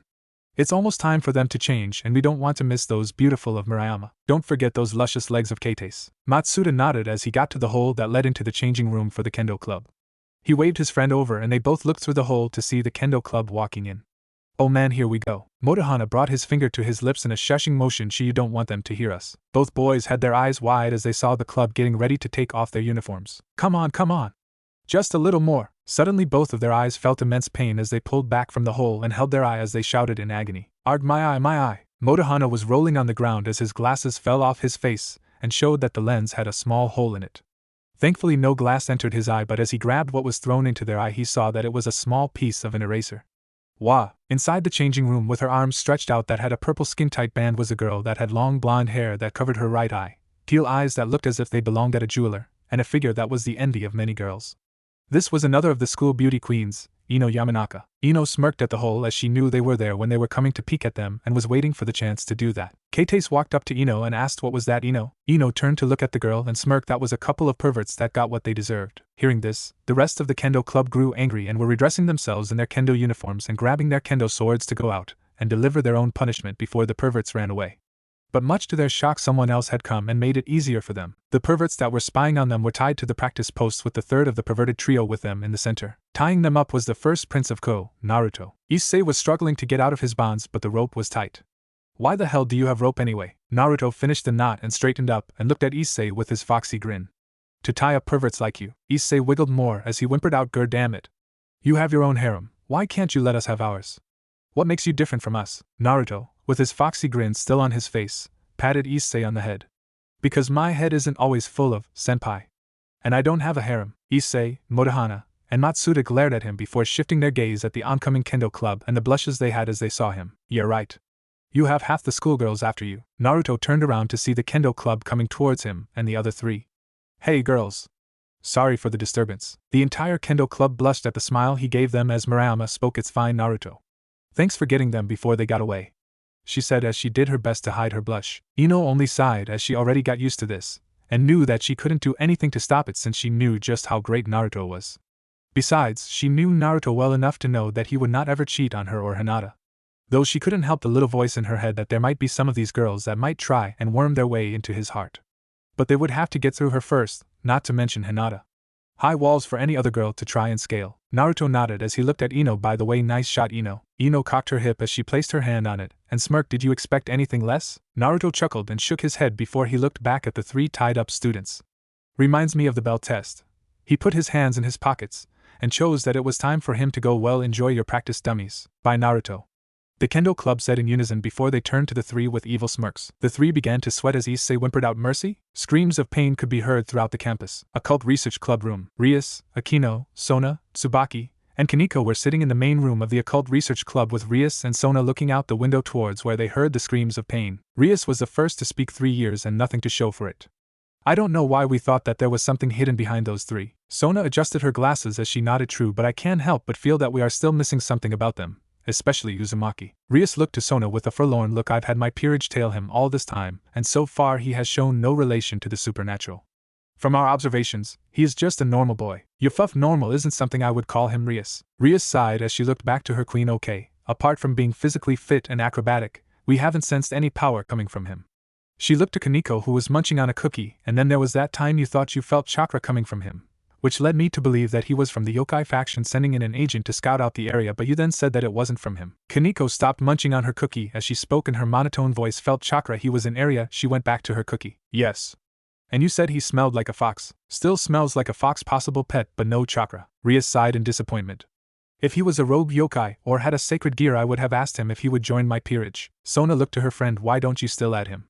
With his acrobatics, he could be a useful knight. Rias thought about it but shook her head. Maybe, but for now, I need to focus on gaining an edge over Riser, and I have someone in mind for that. Sona looked to Rias with a questioning look. Oh? And who would that be? Issei Hayadu. Sona looked at Tsubaki for details of the boy, and she went through his general info from his grades, status, opinions from other people about him. From what Tsubaki stated, there wasn't anything of interest about him. May I ask why him? Rias looked out the window. I have a feeling about him. Tsubaki was the one to speak next, much like Uzumaki. Yes, but unlike Naruto, I can feel something coming from Issei, which is a safer gamble on getting something more useful. Sona moved away from the window to stand by her queen. When will you recruit him? Soon. Sona knew Rias and knew how desperate she was about this, and had an idea of what she was going to do. Rias, be careful. The method for you recruiting this time could very well come back at you. Rias sighed again. I know, but this is the most secure way that I would receive his cooperation. I will repay him later if I can. Sona nodded as she and Tsubaki began to make their way out. As she opened the door, she looked back. Oh, if you are truly interested in Uzumaki, I would suggest you recruit him soon. If you don't, I might add him to my peerage. Rias and Akino turned to face Sona with a look of surprise on their faces. Akino cupped her cheek as she smiled. Era, interested in our school's whiskered prince, are we? Sona pushed her glasses up as she spoke. He intrigues me. He and those two he arrived with. They are a mystery, a puzzle that is impossible to solve, and I wish to know the picture they make once solved. She then chose to leave as she thought about her own findings of not only Naruto Uzumaki but Ino Yamanaka and Hinata Hyuga. Her findings were nothing. There was nothing about where they came from, no guardian's name, there wasn't even any record of any of them living before they arrived at the school. They were a complete mystery. At first, she had assumed that they might be from one of the other factions sent here to cause disarray. But after 2 years of observing them, it became less likely. Another thought was that they might be refugees running from a faction or possibly human issues. But their records were too scarce to follow up on that. It was like they just popped into existence. Who are you three? Back inside the occult room, Rias shook her head as she couldn't believe Sona's interest in the three. Sure, she would not mind having the three, but power is what she needs right now. She paused as she heard crunching, so she turned her head to see Kaneko continue eating her cookies. She then felt the need to ask Kaneko, where did you get those cookies anyway? They aren't the ones we usually have here. Kaneko finished the cookie she had before answering. Naruto gave them to me, said it was a treat for a kitty. Rias and Akino looked at Kaneko in shock as Rias asked warily, did he know? Kaneko shook her head as she remembered when he said that. It had made her panic as well, but his action after that calmed her down. Kaneko reached behind her and pulled out a pair of fake cat ears. He put them on me and walked away. The older girls sighed in relief while also sweat dropping at the actions of this odd boy. After school, Naruto, Ino, and Hinata were leaving the campus together as the two girls had finished their club activities. Normally Naruto would have a smile on his face as they left since he hated being in a school, but at the moment, he had a scowl instead. Hinata looked at Naruto with a questioned gaze. Is something wrong, Naruto? Naruto dropped his scowl as he looked to Hinata. He would have said that there was nothing wrong, but he knew that there were some unfriendly people in town. We have a problem. Ino and Hinata could hear the tone in his voice and got serious. Both turned to look forward as if nothing was wrong. Ino asked what kind of problem. Naruto shook his head as, at the moment, the issue was not after them. The kind that I hope passes by. For a while now, I have felt a lot of negativity from several spots around town. I haven't looked into them, but the amount of greed and malice they have bugs me. Ino shifted her eyes to Naruto. And why haven't you told us about it? Because they haven't done anything. No attacks, no confrontations. They are just going about the town. I figured that if they aren't doing anything, then we shouldn't look for a fight. Ino and Hinata stared at Naruto as if waiting for one last thing to come from him. Naruto chuckled as he rubbed the back of his head. Okay. I made a shadow clone at our house, placed concealment seals, and sent it off to follow one of them.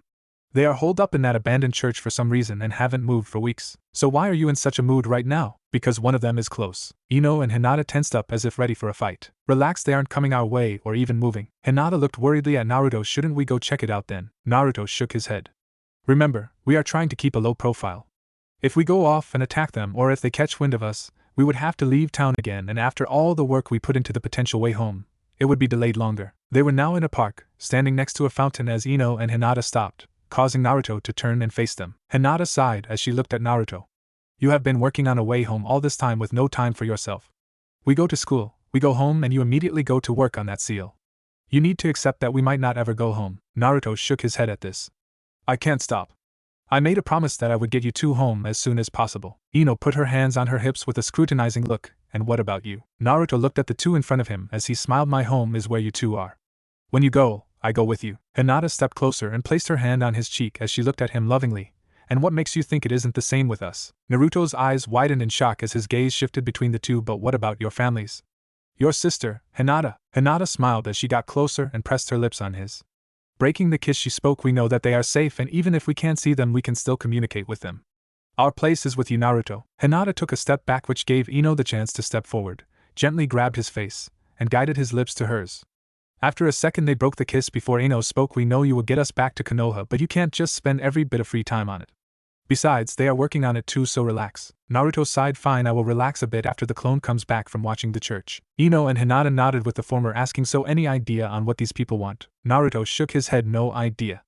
Only that they are waiting for someone to arrive before they do something. Hinata sat down on the fountain edge and asked, what about the closest one? Naruto could only shrug as he wasn't keeping tabs on that one. Don't know. But they seem to be staying there for the time being. Elsewhere. Will you go out with me? Issei couldn't believe it. This beautiful girl had just asked him out.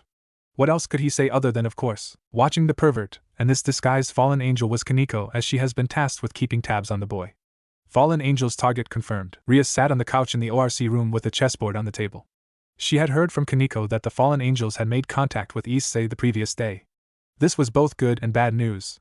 Good news because it meant that there might be something about Issei that had caught the fallen angel's attention, and bad news because she had no idea what they really wanted with the boy.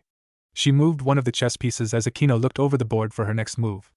Kaneko, do you know what they plan on doing? Kaneko shook her head. No. Too far away, couldn't hear. Ria bit on her thumb's nail as she thought about what to do next. Her thought about sending someone in her peerage to watch them crossed her mind, but she wasn't sure how long she could keep them on the job.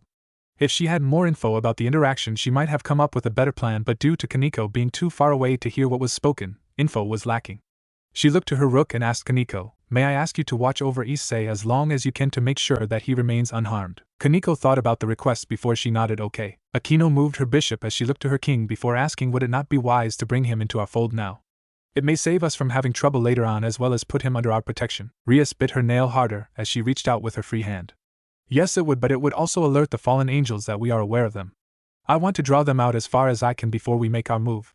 She grabbed one of her pawns before moving it forward. As Rias finished her move, the door opened up to reveal Sona and Tsubaki waking in. Sona walked up to the three, nodding to Kaneko and Akino before looking at Rias. I have some new information about Uzumaki that might aid you in recruiting him. Rias looked up to Sona with a smile, but it dropped when she thought about the boy.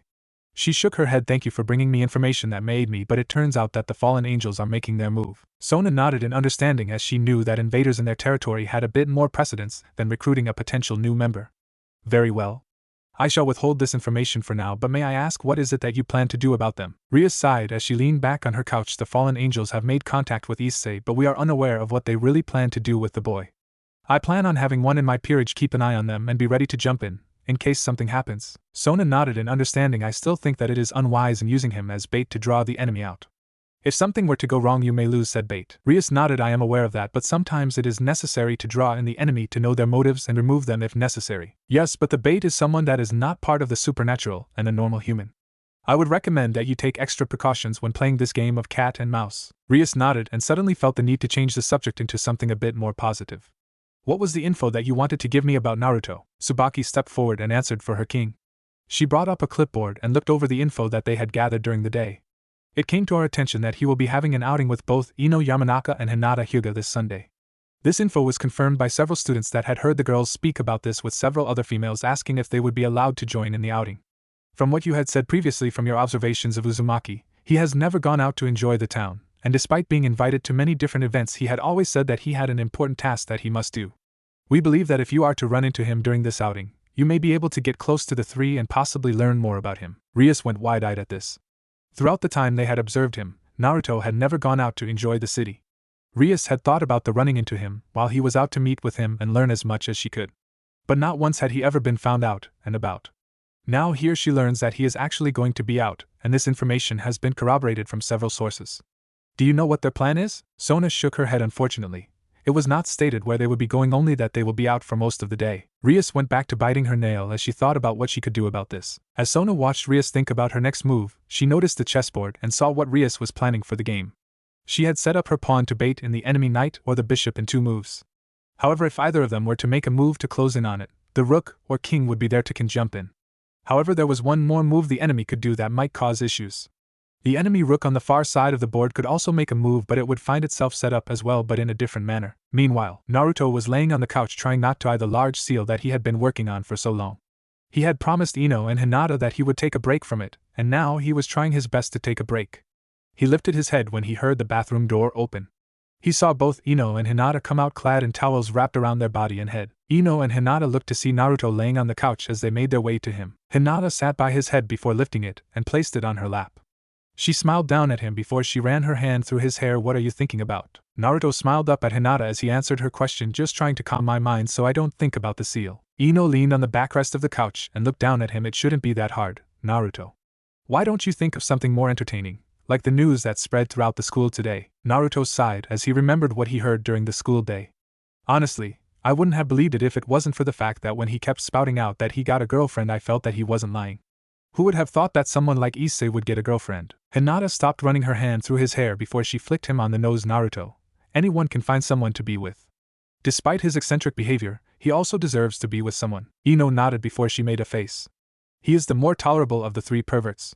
The other 2 would need someone very desperate to be with. Hinata looked at Ino with a reprimanding look. Ino brought her hands up in surrender. Okay, they can find someone too.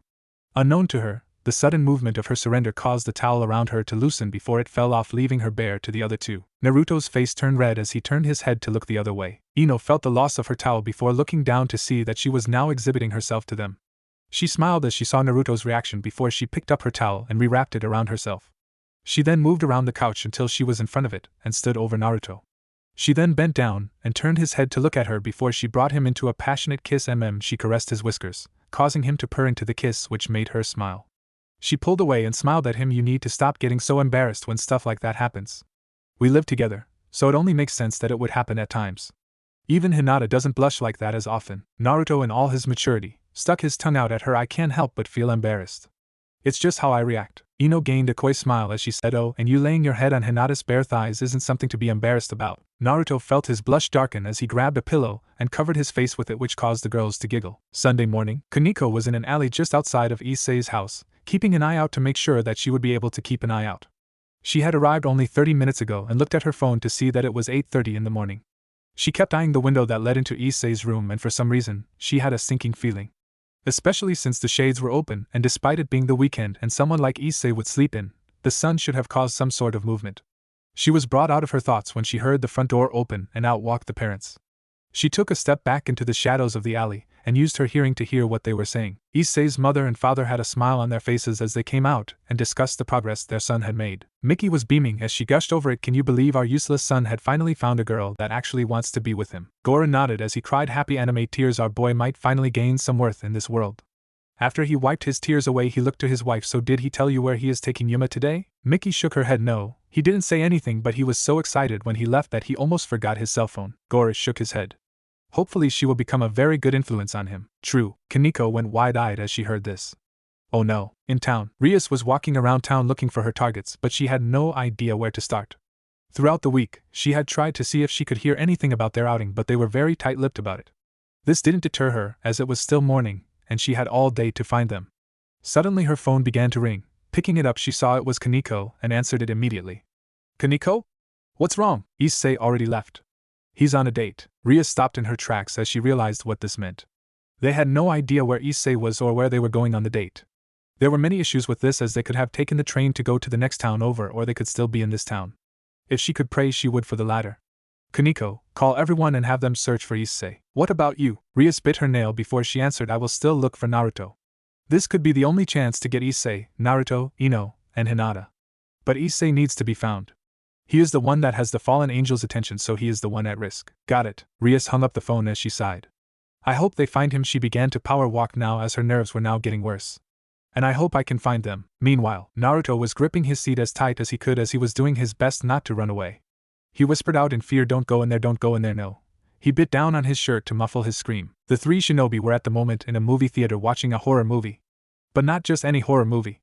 It was one that had ghosts in it, and Naruto had a major fear of ghosts. Ino was doing much better, but she had gripped onto Naruto's sleeve as she had a mild fear of the paranormal. Hinata, however, was enjoying the movie as she had no fear of it. She munched on a cinnamon bun. It was one of the reasons that they went to this theater. They sold cinnamon buns at the snack bar. Naruto muffled out a silent question, why are we even watching this? Hinata, who was sitting on his right, looked at him with a smile, because we felt you needed to relax and there were a few movies that we wanted to watch. Yeah, but why this one? Naruto went white as he heard someone in the movie Steam. Kurama couldn't help but scoff coward. He went back to watching the movie through Naruto, enjoying it very much. Elsewhere, with Issei. Issei was walking with Yuma as they began their date. They had breakfast at a diner before since it was early, and now they went off to their next destination. Issei put his hand in his pocket and felt the slip of paper that he got from a back cosplayer on the street. He thought that the flyer was odd since it didn't really have much on it, but he kept it for no particular reason. He looked to his right at his girlfriend and couldn't help but smile. His smile grew when he felt her grab his hand and began to take him where she wanted to go. She is amazing. Later, Naruto, Ino, and Hinata walked out of the theater as they had finished the last movie. Naruto stretched his arms as he didn't usually sit in one spot for so long. Sure, he spent a lot of time on the seal, but he would usually walk around it so he didn't feel stiff. But this was a movie marathon. Finally out of there. I didn't think we would be spending all day in there. There were so many movies and most of them were good. I like the last one. Hinata finished a small cinnamon bun that she bought when they decided to head home. If we ever get the chance, we should find a picture of the moth one and send it to Shino back home. Ino shivered a bit as she thought about what Shino was most likely to do, make more. But shook it off before she spoke. I'm sure that if we tell him that we found one in this world, he would want us to send him a couple so he could breed them, or he would want to come over here so he could see it in person. She then looked to Naruto. And why am I not surprised that you like the one with big monsters on it? A reference to Fox in the Leaf. Early on in Ino's life, she fell into a beehive, so she has a fear of swarms. Hinata smiled as she was wiping her hands with a handkerchief, maybe because he has had to deal with one all his life. Kurama heard this and scoffed at this as he put in his 2 cents, even if Naruto was the only one that could hear it. Che. All those monsters are nothing but lightweights. None of them could hold a candle to us Bijou. Though I did think that 3-headed one was interesting. Naruto's sweat dropped at this. Really? You like the one that isn't called the king of the monsters? And you seriously need to stop comparing everything big to yourself. We get it, you're huge and powerful. Stop bragging, Too-chan. Ino and Hinata saw the far-off look that Naruto had and they knew that it meant that he was talking to Kurama. Hinata let her curiosity grab her as she asked, what did Kurama say? Naruto looked to his girls before saying, he is just bragging again, saying that the king of the monsters wasn't as big or as powerful as he or the other Bijou are. Honestly, I think he just likes to think of himself as unstoppable and is inflating his ego. Hey, the girls giggled at this as they began to make their way home. Ino looked to Hinata as she asked, which one was your favorite? Hinata thought about the movies that they had watched and answered, I like the one with the dragons. I really like how they gave the perception of each side from the dragons and their new riders. Ino nodded before she gave her answer, I like the one with the father and son finding their way through the hardships life gave them. Sure, it made me cry, but to be able to get the job that brought them out of their tough times. She then looked to Naruto, what about you? Naruto thought about the movies they saw and spoke, well, apart from the last one, I like the one with the showman. A band of misfits finding a home like that. It was a good movie, not to mention the songs they had. The girls nodded as they continued on their way home, discussing the movies they had watched. Naruto then suddenly stopped walking and turned his head to his right. Ino and Hinata noticed this and grew concerned. What is it? Naruto narrowed his eyes at the direction he was looking. One of the negative emotions I had been feeling just became malicious. He looked to the girls with a dead serious expression, whoever it is about to do something bad. The girls understood what he was implying and grew serious as well. Naruto led the girls into an alley so they wouldn't be seen before all three vanished, with Naruto leading them to where he felt it was coming from. The three shinobi moved fast towards the feeling and Naruto was glad that they had the concealment seals on them. Although he wished he had made them stronger so they could go full speed, but he never got around to doing that since they never needed it. If it weren't for the fact that they needed to stay hidden, they would have arrived already. They made it to the park with Naruto barely catching a glimpse of someone with black wings flying away from the area.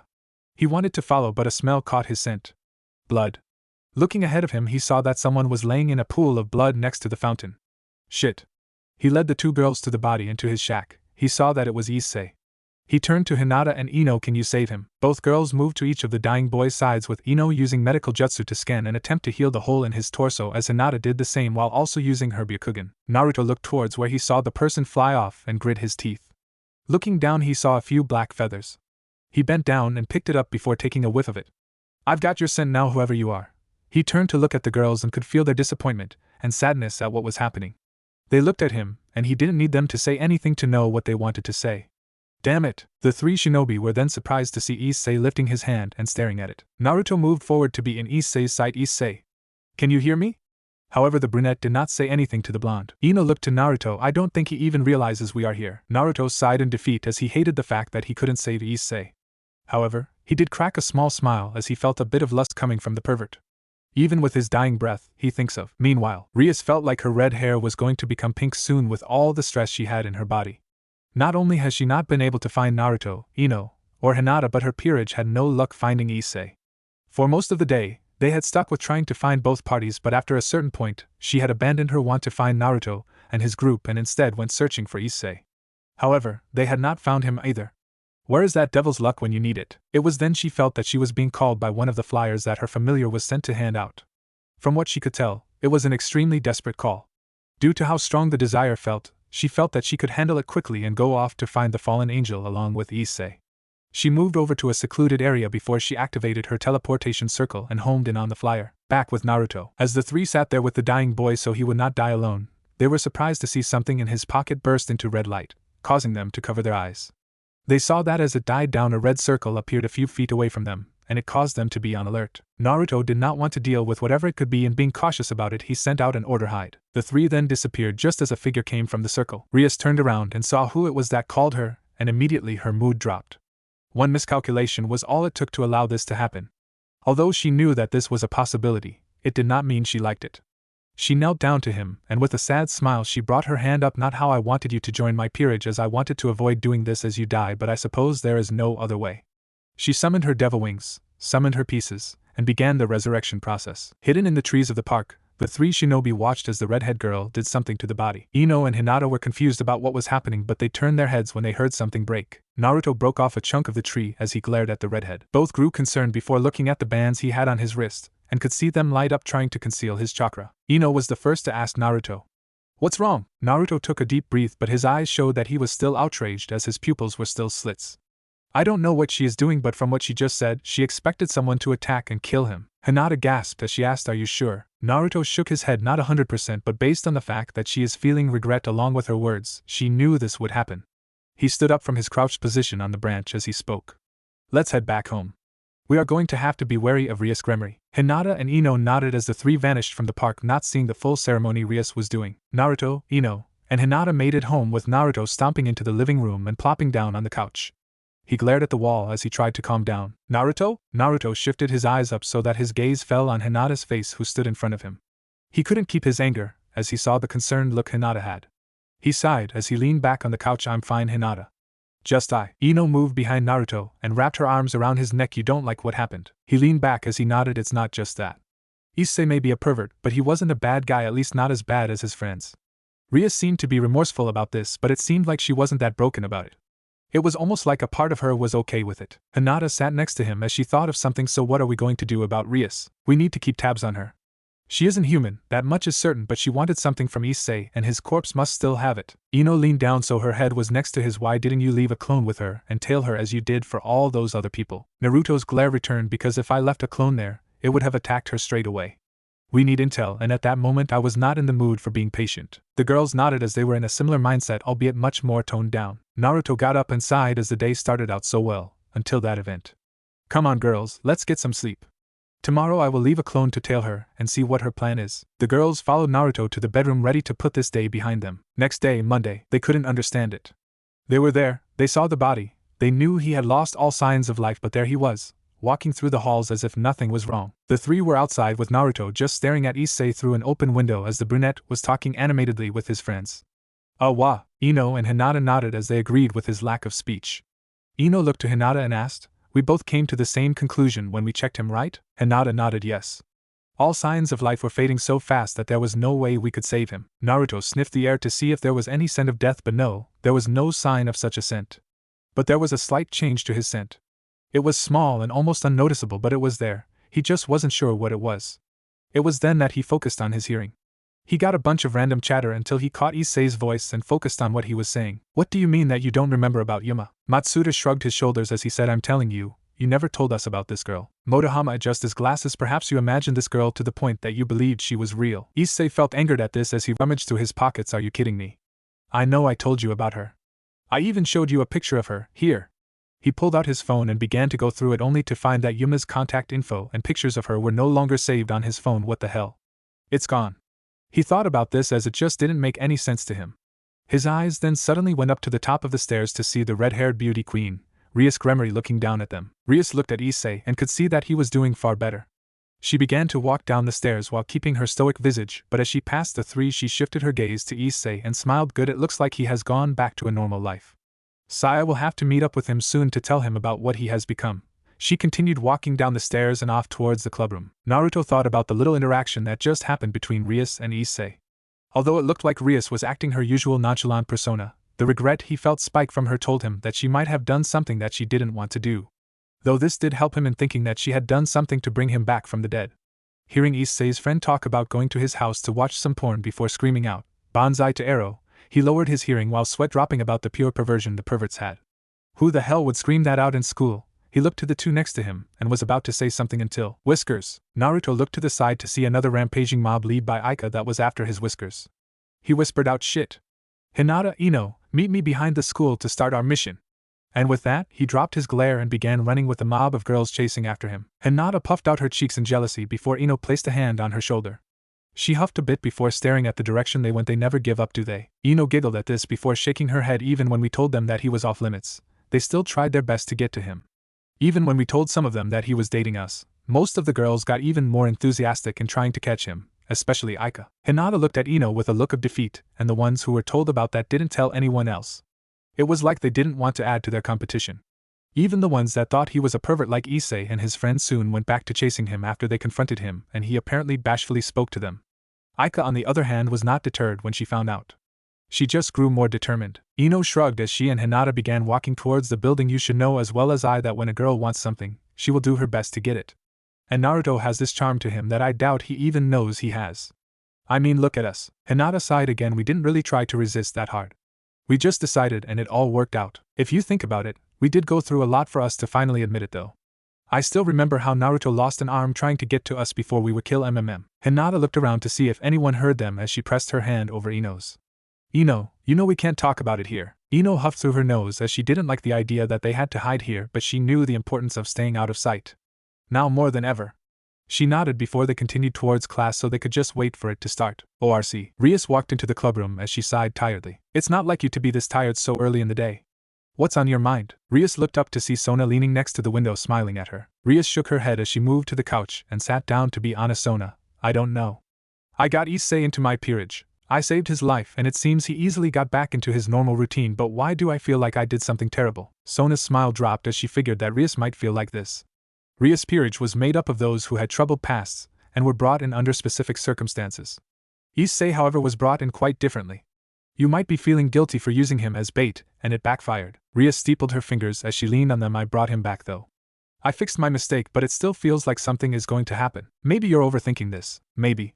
Rias got up and began to undress so she could take a shower in the clubroom built-in bathroom. Sona looked out the window as she asked, by the way, about Uzumaki. Rias paused, her unbuckling her bra for a second before continuing. Once I test Issei for his capabilities, I will think about Naruto. Sona nodded. When will you inform Hayato? Rias was now fully naked as she walked towards the shower room. Tomorrow after school. Everyone will be in attendance for it, and we can add him to the club during that time as well. Sona nodded as she pushed herself off the windowsill and made her way out of the room. I wish you luck with Issei, though I still haven't given up my opinion on Uzumaki. Rias turned the shower on. I know. I most likely will allow you to have him as we found nothing about him in the years he has been here. A part of that rumor that he is dating both Ino and Hinata. Sona paused as she smiled good-naturedly. It's hard to believe based on his nature. He doesn't seem the type to try and gain a harem like Issei and his friends. But then again, this just adds to the mystery of Naruto Uzumaki. She walked out of the room and off to the student council's office. Later that night, can I at least rearrange their minds so they won't be perverts anymore? No, Ino. You can't kill them, make them brain dead, cut off their balls, make them impotent, or rearrange their minds. Ino huffed as she laid back on the roof the three were using to keep an eye on Issei. So far, it was turning out to be a waste of time since the first thing the guy did was head over to his friend's place and started watching porn. And frankly, she was bored. This is a complete waste of time. All they have been doing is watching that weird cosplay smut. How can they even find that stuff entertaining? Hinata shook her head as she sat with her knees up. Everyone has their preferences, Ino. Although Hinata looked as calm and content as ever, she was also finding this stakeout to be quite tiresome. Naruto would have been bored if it weren't for the fact that he was blushing in embarrassment, since he could hear the moans and sexual sounds that came from the videos that the three perverts were watching. He may not be able to see it, but he sure as hell can hear it. Can't they watch something else? Humans have a weird way of entertaining themselves. To watch such things when they could be doing something more entertaining. Oh, you mean like going on a rampage and destroying a few mountains? Maybe 3 or 4. You know we can't do that, kid. We haven't had any chance of fighting anything. And no! Your training doesn't count. Seeing you beat yourself and helping your mates become stronger cannot be considered a fight. Yeah.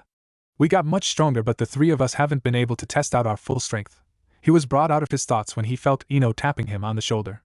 He looked at her to see her pointing at the house. He saw that Issei was leaving and heading towards his house. Finally. I was really getting tired of hearing all those ohs and ahs. Let's go. The 3 followed in the shadows as Issei dazedly walked home. This was something the 3 noticed and grew confused about. It wasn't until Issei turned around to look towards a mother and daughter a good distance away from him. How can I hear them all the way from here? The 3 were stunned to hear that Issei had heard the little girl complaining to her mother about some candy she wanted. They knew for a fact that the people here cannot hear that well. They could because they had the training to increase their hearing, and channeling a minute amount of chakra into their ears helps as well, but Issei was normal. Or at least he used to be. Naruto narrowed his eyes as he noticed the boy change direction and was heading towards the fountain where he died. He was unsure how good Issei's hearing became, but he gestured to his 2 companions to pull back a bit so there was a greater distance between them and him as he whispered out, "Think he remembers he died there?" Ino thought about it as they moved. Possibly. During the day it didn't seem like he had any idea of what happened. It might be a suppressed memory that he has subconsciously forgotten, but if he is going back to that fountain, he might have an inkling about it. Naruto and Hinata nodded as they followed from a distance. Fountain. Issei walked slowly towards the fountain he remembered from his date with Yuma. This was where we had our date. I know it was real. I remember her hand intertwined with mine. Her smile when we went out for ice cream. He clutched his shirt as he remembered how it felt to have someone by his side, someone that didn't look down on him or think he was nothing more than a pervert. It can't have been just a dream, could it? The 3 shinobi were hidden in the trees too far away for the girls to hear what Issei was saying to himself, but Naruto could. Naruto shook his head. I don't know exactly what happened, but looks like this girl really left an impression on him. Hinata looked at him as she asked, "What do you mean?" Naruto sighed. It almost sounds like he felt how I would feel when I'm with you too. Ino and Hinata now understood that the girl Issei was with meant a lot to him. Ino then gained an inquisitive look. Then there is more to this than we realize. This girl shows up out of nowhere, and then after Issei gets killed everyone forgets that he even said her name. The other 2 nodded with Hinata speaking up. It would seem that someone erased the memory of Yuma. But the question is, why were we not affected? Naruto thought about it for a second before he mentally asked Tuchan. You got any idea? Kurama opened one of his eyes since nothing of real interest was happening, and he decided to take a nap. There was that small tickle that happened last night when all of us were asleep, but it was so small that it didn't even seem worth mentioning. Maybe that was a genjutsu that erased memories. You didn't say anything? Like I said, Kit. It was too small to even care about, and it didn't even affect you 3, so it wasn't worth mentioning. Naruto was brought out of his mental conversation when he felt one of the negative beings he felt throughout the city suddenly appear in the park, and a weird sensation overtook him. He looked to the girls to see that they also felt it. He looked toward Issei to see that he wasn't alone anymore. Not good. Ino, Hinata, circle around him in case he tries to flee. I'm going to. He paused as he saw Issei make a leap that should not have been possible for him. Okay, now I know something is up. Girls, go. Ino and Hinata disappeared from his side as Naruto made his way closer. So you are running away. Issei panicked as every fiber of his being told him to run away from this trench coat wearing man. What the hell is going on? And he turned and ran. Naruto turned in the same direction of Issei as he followed from within the forest. Okay, he is slightly faster now. He then felt the malicious intent coming from the stranger, and the interesting thing was that it was coming from above Issei. Looking up, he saw the guy with black feathered wings, and his mind immediately went back to the previous night. Issei ran away as fast as he could to get away from the random guy. What the hell is going on? Who was that guy, and why do I feel like I shouldn't even be near him? He saw black feathers begin to fall from above him, and he remembered that Yuma had the same kind of feathers. Looking up, he expected to see her, but instead, he saw the man looking down at him. He stopped in his tracks when the man landed in front of him. The man looked around to see if there were any other signs of devils nearby and was intrigued by the fact that there was no sign of anyone else. No master, no comrades, which means you are nothing more than a stray. He brought up his arm to the side and summoned a light spear. Easy prey. Issei turned and ran in fear. If this is a dream, then someone, wake me up. In his haste, however, he tripped and fell to the ground. Turning his head, he saw the man throw the spear at him, aiming to kill him. Someone. Anyone. Help! He shut his eyes as the light from the projectile grew closer. After a few seconds, expecting to feel some sort of pain and not feeling anything, he thought to himself, was it a painless death, or something? He could still see the light shine through his eyelids and took a chance at opening his eye only to see the tip of the spear an inch from him. He screamed in shock and stumbled back from it before looking down at his body to see that he wasn't hurt. He looked back to the spear and saw that someone had grabbed it. Following the arm that held the spear, he saw who it was: Naruto. Naruto sighed in relief that he caught the spear that was close. Thankfully the spear was moving slow enough for me to catch it. Even at that close of a distance it was almost at a slug's pace. Better not ever mention that to Bachan. He looked at the down boy and gave his foxy smile. Hey, you okay? Issei was dumbfounded. Wah. How? When? The man was confused as well. How did I not sense him nearby? Who are you? Naruto turned and glared at the man. Give your name first, and then I will give you mine. Damn, that sounded cool. I should watch more movies. The man smiled as he took off his hat and gave a gentleman's bow. I am Danasik. Naruto gave a smile as he answered back. I am Naruto Uzumaki. Now why don't you tell me why the hell you are trying to kill this guy? Danasik placed his hat back on his head. A stray devil does not deserve to live if it has abandoned its master. This is the common rule that we all follow. Hearing what Danasik said caused something to snap in Naruto. Devil? Master. He gripped the spear so hard that it shattered in his hand. He glared hard at Danasik before he said Ino. Hinata. Before Danasik could react, he felt something impact hard into several pressure points in his body and several slashes on joints of his body. He fell hard onto the ground and looked up to see two females, wearing the same uniform, glaring down at him with both holding their hands up with 2 fingers extended, although the brunette had her thumb pressed with her 2 fingers as well. How did I not sense any of you? Naruto moved closer to stand between the girls as he glared at the man. You should work on your sense better, but I doubt you will have the chance. He brought his fist up, ready to knock the guy out until a bright red light began to shine behind all of them. The shinobi turned around to see what was going on until they saw 3 figures appear from a red circle on the ground. Danasik saw who it was and knew now that he was out of his league. Not only were these 3 unknowns here and were the ones that crippled him, but the red-haired girl that just appeared told him that the heir of the Gremory family had arrived. I must flee. Lucky or him, his wings were still functional and he used them to push himself off the ground and into the air. The 3 shinobi turned back in time to see Danasik fly into the air and disappear from sight. Damn it, Danasik's voice then rang through the air. You almost had me and I commend you for that. I hope we never meet again. Naruto saw a feather fall from the air and swiped it into his hand. Taking a sniff, he knew 2 things now. 1. This was not the same winged figure that killed Issei before, and 2. He had the man's scent and would not let him get away next time. Rias knelt down to Issei and looked him over to see if he was okay. Are you alright, Issei? Issei was confused about what was going on. First, a weird man pops up out of nowhere to kill him. Next, his classmate and one of the most popular guys in his school shows up and saves him. Then 2 of the beauty queens appear and take the man down. And now the 3rd and 4th beauty queens show up with the mascot of the school, with the red-haired one looking him over, making sure he was okay. What's going on here? Rias sighed in relief that he was fine.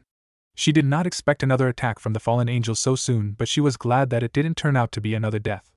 I promise I will explain everything to you. Why not do it now? Rias, Akino, Kaneko, and Issei looked up to see the angry look of Hinata and Ino and the dark look coming from Naruto. Naruto took a step forward and spoke with anger clear in his voice. Why not explain what the hell you are and what you did to him? Rias was a little taken aback by the attitude the blonde had. Not once has anyone seen anger in the blonde's face, and some even thought that he didn't even know how to be angry, but the look he had now showed fury he was holding. She took a breath as she stood up and stared Naruto in the eye. So I was right that there was something about you. Do not try and get out of explaining. He paused for a second as something came to him. So you can teleport. Rias was stunned to hear such a declaration. Yes, she and the other 2 teleported here, but to come straight to such a conclusion was of interest to her. How did you know that? Naruto did not grace her with an answer. He wasn't going to tell her that he had a clone watching her as she went about her business in the clubroom she uses and dispelled when the 3 disappeared in the same red light. He shifted his gaze to the other 2 that arrived with Rias and decided to push deeper into his advantage. So it was you that had Kaneko tailing me all this time. He saw the shock on Rias and Akino and the slight widening of Kaneko's eyes. He looked at the petite girl and said, you're not as stealthy as you think. Looking back at Rias, he spoke with authority. Now answer my question. Rias knew that she had to explain everything, not only to Issei but now to the 3 unknowns that had plagued both her and Sona's radar for so long. I will explain everything to you and Issei tomorrow after school. It is late and I wish to discuss some things with you as well. Naruto did not like the answer, but sensing no lie he took a few steps back till he stood with Ino and Hinata. You better explain everything since I hate liars. And with that, the 3 shined away. Everyone that remained there were stunned at the sudden disappearance of the 3. And they looked around to see if they could get a glimpse of where they might have gone. Kaneko was the most startled as she said chakra. They used chakra. Akino and Rias looked at her in shock. So that time you said you sensed chakra and he was in the area meant that it did come from him. She then gained a question: how have they remained hidden for so long? Kaneko shook her head, signifying that she had no idea. Rias could only sigh as things were becoming far more difficult. It turns out that her gut feeling was right when she thought that there was something about the three, but now it seems like it will take some extreme convincing if she wants to add them to her peerage. She looked down at Issei, who was still too stunned to say anything, and she brought her hand up for him to take. Issei, I know you are confused right now, but I promise to explain everything to you tomorrow. But right now, let's get you home. Issei took the hand and got to his feet, and they began to make their way towards his house. He was still so confused that it didn't even register in his head that he was being escorted by three beautiful girls. Issei was sitting in his seat in class while looking out the window, while his teacher was going over the lesson. He hadn't slept much last night. After Rias, Kaneko, and Akino escorted him back home, he was told that someone would be sent to get him at the end of class. Throughout the day, his mind was more focused on what had happened recently. I was attacked by winged people, Rias knowing about it, and then Naruto, Ino, and Hinata showing up out of nowhere to save me. What did I get myself into? Naruto, on the other hand, had his head on his desk sleeping comfortably while his teacher ignored the fact that he slept. One of the biggest mysteries that the teachers could never figure out was that despite Naruto sleeping through almost all his classes, he still got high marks on all tests and assignments. The only issue was pay attention girls. All the female students could not help but find Naruto's sleeping face adorable to watch. He's so cute. He looks like a sleeping cat. I want to pet him. Ino and Hinata chose to ignore what was happening in the classroom despite Hinata twitching every now and then. They were writing in their notebook for the next time they sent messages to Konoha. They didn't need to pay attention to the lesson since they had already studied the material in the book they used, so they were here more for formalities than anything else. This was how the newcomers to the supernatural world spent their time. After class, Naruto opened his eyes as it was the end of class and he enjoyed his nap. He stretched out his arm over his head before he wiped the sleep out of his eyes. Nice nap. He ignored the fangirls squealing at his action as he had gotten used to it. It was then he remembered what he needed to do, so he got up from his seat, grabbed his bag, and went to join Ino and Hinata as they got up from their seats. The three were about to head out until another group squeal resounded at the classroom door. It's Kiba. What would he want in our class? Kiba Yuto smiled at the girls around him as he politely excused himself and made his way to the three shinobi. Ah, good, you're still here. I've been requested by Rias to bring you over so we may discuss some important matters. The three shinobi kept their usual appearance as normal students with small smiles. However, internally they were dead serious. That was until I wonder who is on top and who is on the bottom between Kiba and Naruto. Aika popped up out of nowhere and decided to make things far more difficult. Naruto felt the need to hit his head on the wall, especially since he saw some of the girls begin to gain this dazed daydreaming look. He looked to Kiba and quickly said, let's go, before rumors spread. Kiba nodded as he gave a slightly strained smile, though it went unnoticed by everyone indeed. The group left the classroom, leaving a group of daydreaming girls. They made their way towards another classroom to pick up Issei, and Naruto could tell that the girls that saw them walk as a group began to smile in a fangirl way. Seems that the rumor Aika no doubt will start hasn't made it far. Hopefully, we can get out of view from everyone before they all start imagining more. They stopped in front of another classroom as Kiba looked to his guests. Please wait here while I go retrieve Issei. Seeing the three nod, he made his way inside and ran into the same thing as before. A group of girls fawning for his affection. You're all looking lovely today. He made his way through the group with the girls making small comments about him gracing their presence. Issei heard the commotion and turned his head to see Kiba arrive. Oh great, Prince Charming is here. He decided that he should just ignore the guy as he waited for whoever was going to be sent here to retrieve him. Ah, there you are. Issei turned his head as he was surprised to hear Kiba talking to him. I've come here on the behest of Rias. Issei was now even more surprised that Kiba was the one that came to get him. Wait, you are the one that she sent? Kiba nodded. Indeed. Come, there is much that we need to get done. The girls began to all dread the fact that Issei was walking with Kiba out of the class. Kiba, don't, you'll catch pervert. You'll lose all your friends and become unpopular. A chuckle could be heard from behind the girls as they were all watching Kiba inside. The girls looked behind them to see the first prince of Kuo. Naruto was trying his best to hold in his laughter, and how low the girls thought about Issei. It reminded him of Jiraiya and the stupid antics. Kia! Naruto opened his eyes to see the girls begin to look back and forth between, and they were all blushing. It was like they could not believe that the two princes of the school were standing in their presence, and in all actuality it was. Throughout the entire time that they were at the school, they never interacted with each other. Kiba because he had duties with his fellow devils, and Naruto usually did not interact much with anyone apart from the girls chasing him around. This could be one of the rare chances that the two were in close proximity for longer than a simple passing. The two princes are here. Oh Kami, please tell me I'm not hallucinated. Several of the girls fanned themselves as if they were heating up, and a couple of them fell back dramatically only to be caught by the others. Kiba walked out with Issei right behind him. Issei was surprised to see Naruto, Ino, and Hinata waiting for them. Wait, you guys are coming too? Naruto smiled as he nodded. Of course. We all have some things we need to talk about. Kiba nodded and gestured for them to follow. As they walked towards their destination, Naruto looked Issei over and could not see anything wrong with him. Hey Issei, you feeling alright? Issei was startled at the sudden conversation, but once the question registered he nodded yeah. I'm just a little confused with what is going on. The three shinobi nodded with Ino saying don't worry.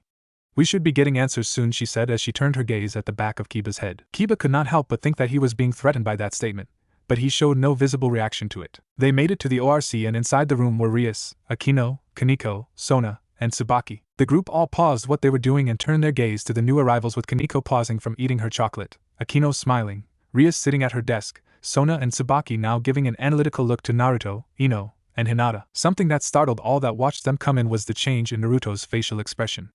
As he came in, it looked like he had the usual bright personality, but the second the door closed it shifted into a look of someone who had just entered enemy territory. Not only that, but Ino and Hinata gained a stoic visage as to not give any clues on how they really felt. Sona and Tsubaki were extremely curious about this as they had not once seen an angry look at the almost always smiling Naruto, and to see Ino and Hinata have a face that would put professional poker players to shame was just as surprising. Sure, they were told about it by Rias, but to see it is another matter. Kaneko got up from her seat and moved closer to the three with no reservation. She looked up at Naruto and narrowed her eyes trying to figure something out. Naruto looked down at Kaneko with a quirked eyebrow. What? Kaneko looked him up and down before saying no chakra. How? Naruto gave a small smile as he brought up his hand and poked her right between the eyes. We need answers first. After we get them, maybe we will give our own. He then turned a hard look at Rias, but that all depends on her. So let's start with what you did to Issei. Rias flinched at the look Naruto gave, but she knew this was coming. She looked to Issei and began to speak. Well, I suppose we should get this meeting started. And so it went with Rias explaining the three warring factions, what Issei had become, the reason for his death, and what role Yuma had in it. Throughout all this, Naruto paid rapt attention to the details that were given. In all honesty, he thought that it sounded similar to what would be done in the elemental nations. However, instead of it being because of what village you are from, it is more on what race you are. Something that bugged him was, since when does being one or the other affect the kind of person you are? It should be one's actions that should be judged, not what they are. He also kept his gaze at Issei as he could not only see the hurt he had when told that Yuma was just doing this to get the chance to kill him. He could not imagine how it must feel for someone you care about just acting so they could kill you. Or rather, how it would feel like if you were oblivious to their intentions. So that is everything. You have become one of us now, Rias finished as she and the rest in the room unleashed their wings. Issei was stunned by this, but for some reason, something burst from his back causing him to turn his head to see that he has the same kind of wings as them. Naruto looked over the wings that were now on their backs and was interested in the way they look. But this was a minor thing, since despite the fact that everything she had said was true, she still avoided one thing. Why don't you tell him that you used him as bait to lure out the fallen angels? Rias sighed as she knew she would need to come clean. I was unsure if the fallen angels were really after Issei at the time. We had discovered them in our territory not that long ago, and when we discovered them around our school we wanted to see what they were really after. I had wanted to be absolutely sure that what they really wanted was Issei, or it was just a passing notion. As such, I had allowed them to date and see if she would show her true intentions and reveal some more about where they had stationed themselves. I just did not account for losing sight of Issei during their date, and that being when she would strike. Naruto began walking closer to Rias, leaving Ino and Hinata where they stood. You took too great a risk, and because of this Issei ended up dead, and now part of something he didn't ask for. Naruto's glare was piercing, and the way his eyes bore into hers almost made her feel small. Issei nervously walked up to Naruto in a placating way. Come on, Naruto. It's all good, and she saved my life as well. I don't mind being part of this devil faction. Naruto turned his head to look at Issei. Issei, you have become part of a war that you didn't even know about. He turned back to Rias. You used an innocent civilian to lure out someone that you knew was after something. If you wanted to find something out, you should have tailed her or did some digging of your own. Rias sadly nodded. Yes, I know my mistake, but I have given him something that has made him more than what he used to be. But was it his choice? Sona walked up to stand by Rias. It was a calculated risk, and she already regrets the fact that she had made this mistake. You do not need to make her feel worse for it. Naruto shifted his gaze from Rias to Sona. I know she regrets it. But her choice still got him killed and thrusted him into your war. He then turned his head to look at Akino, Kiba, and Kaneko. Be mad at me all you want, but she is still in the wrong here. This stunned them as they were sure that they weren't showing any signs of anger. They all had the same thought. How did he know we were angry? Naruto turned to stand back with Ino and Hinata before leaning on the wall. You said something about Issei having a sacred gear? Rias nodded as she felt not only reprimanded but a bit miffed that she would not be able to get answers to her questions about him. She knew that at the moment she was not his favorite person, and if she started asking now, he would most likely not give them to her. She didn't need to get worse on his bad side when what she really needed was help. She looked to Issei and chose to try and get him to unlock his sacred gear. Right, we shall try and have you activate your sacred gear. Issei suddenly felt self-conscious now that all eyes are on him. Rias gestured to him. Issei, raise your hand. Issei responded accordingly, and raised his hand as if he was in a classroom right. Rias smiled at how nervous he was acting. It was cute in a way. Relax. I want you to focus on the power you have deep inside. You should be able to call upon it when you find it. Issei shut his eyes with his arms still in the air and tried to do as he was told. Look for the power I have. For several seconds he tried to find something that would call upon his power.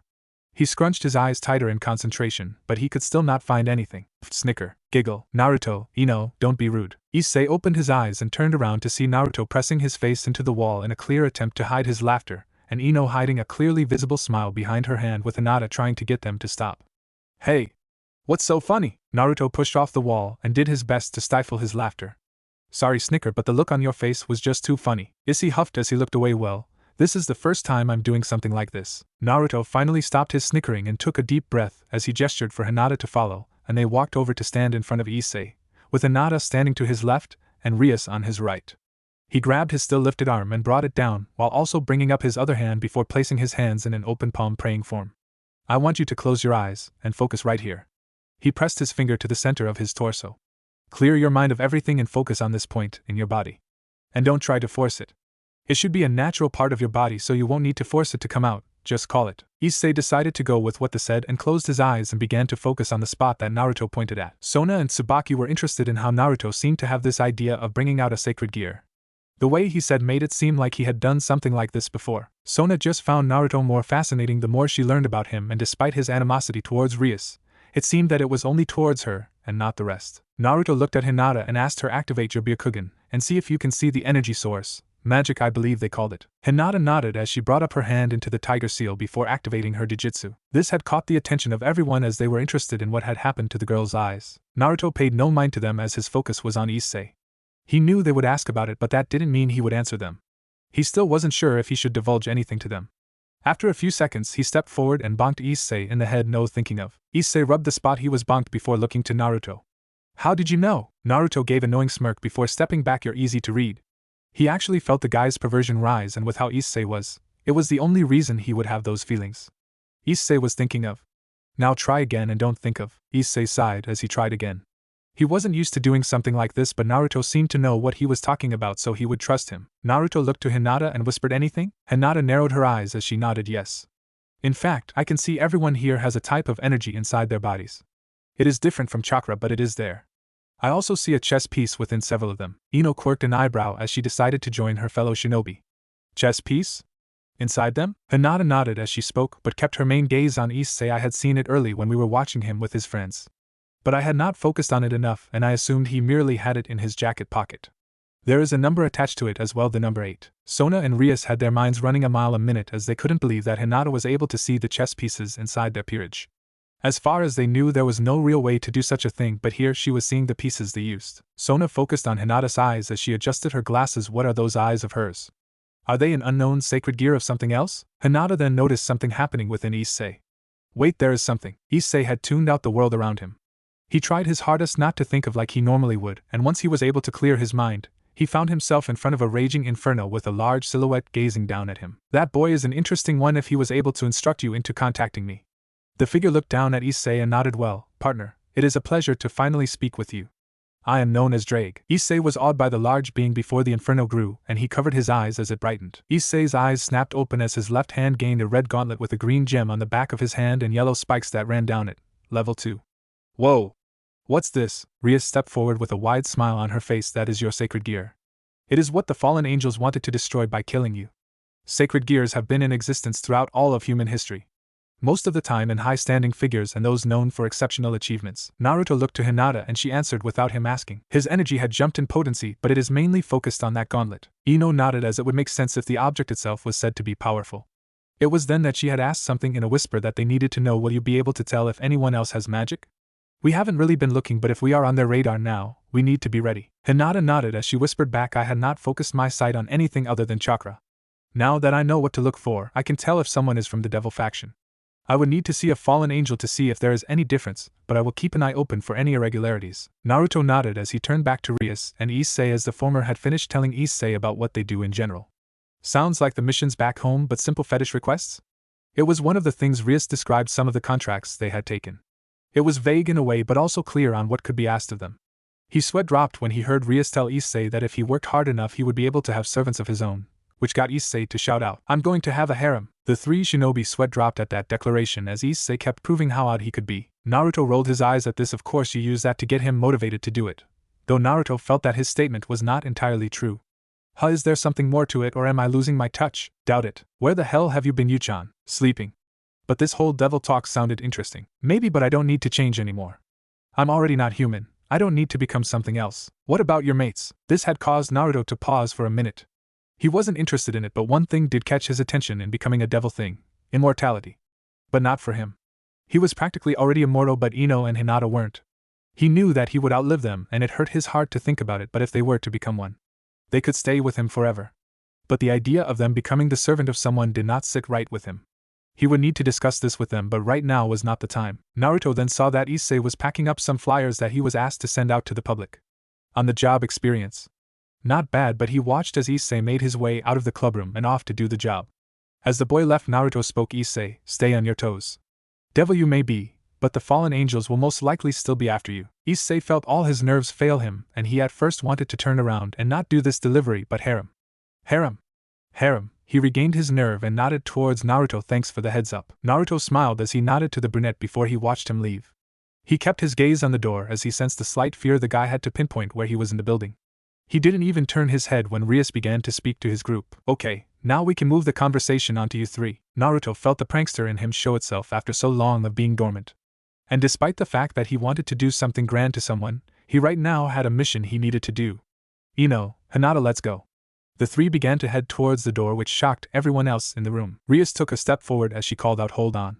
You said you would answer some of our questions. Sona stood next to Rias as she nodded. She is right, Uzumaki-san. I do not see you as someone who would go against his word. Naruto had opened the door and paused before leaving. He turned around with his foxy grin clearly visible. I said that it would depend on whether or not I like your answers to what happened to Issei, and even if they are satisfactory, I never said when I would tell you. Rias was wide-eyed as she realized what he was doing was Sona actually smiling back at the boy. Clever. Naruto then gained a dead serious look. Don't forget that I am still pissed at you.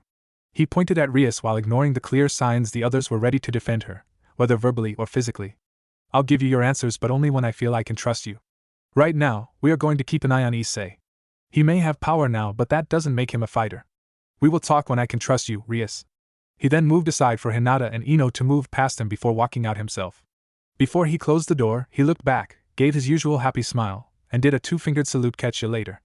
And with that, he closed the door. Everyone there stood in silence until Akino giggled. It would seem he got the better of us. Rias groaned as she slumped a bit. I'm really going to have to gain his trust if we want to know more about him. I didn't even get the chance to ask him about joining. Though with how he feels about me, I doubt he would even consider it. Kiba smiled sheepishly. Well, he did say he would give us answers later on. Let's just hope it's soon. Kaneko took a bite out of a slice of cake she now had hopefully. Despite her usual stoic appearance, her mind was thinking about the three. There was something about the chakra they used that seemed interesting to her.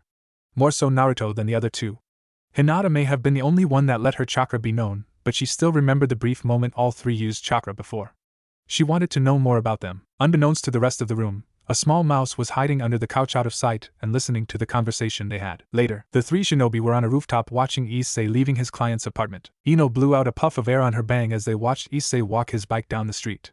I can't believe they summon devils to their house to cosplay and do weird things like that. Hinata smiled as she leaned on Ino's shoulder, as she was at least enjoying the night. Everyone has their own form of entertainment. Naruto was on one knee as he kept his focus on the boy and the oncoming enemy. True. Like how you like my special massages.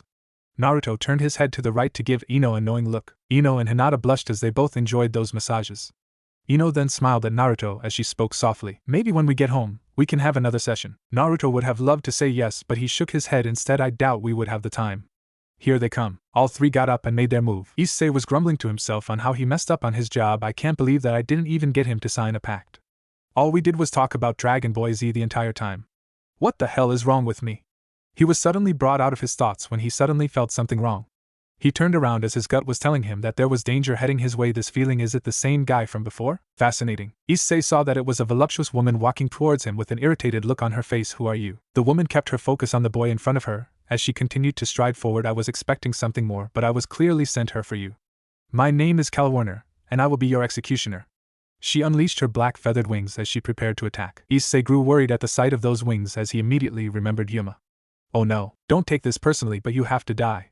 She brought her arm up to summon a light spear. Before she could even channel the magic to create her weapon, golden chains erupted from all around her before wrapping around every one of her limbs and wings before bringing them in, and another chain encircling her. Calawarner looked at the chains in panic as she could not tell where the chains were coming from. What the hell? Sorry, but you aren't going to be executing anyone.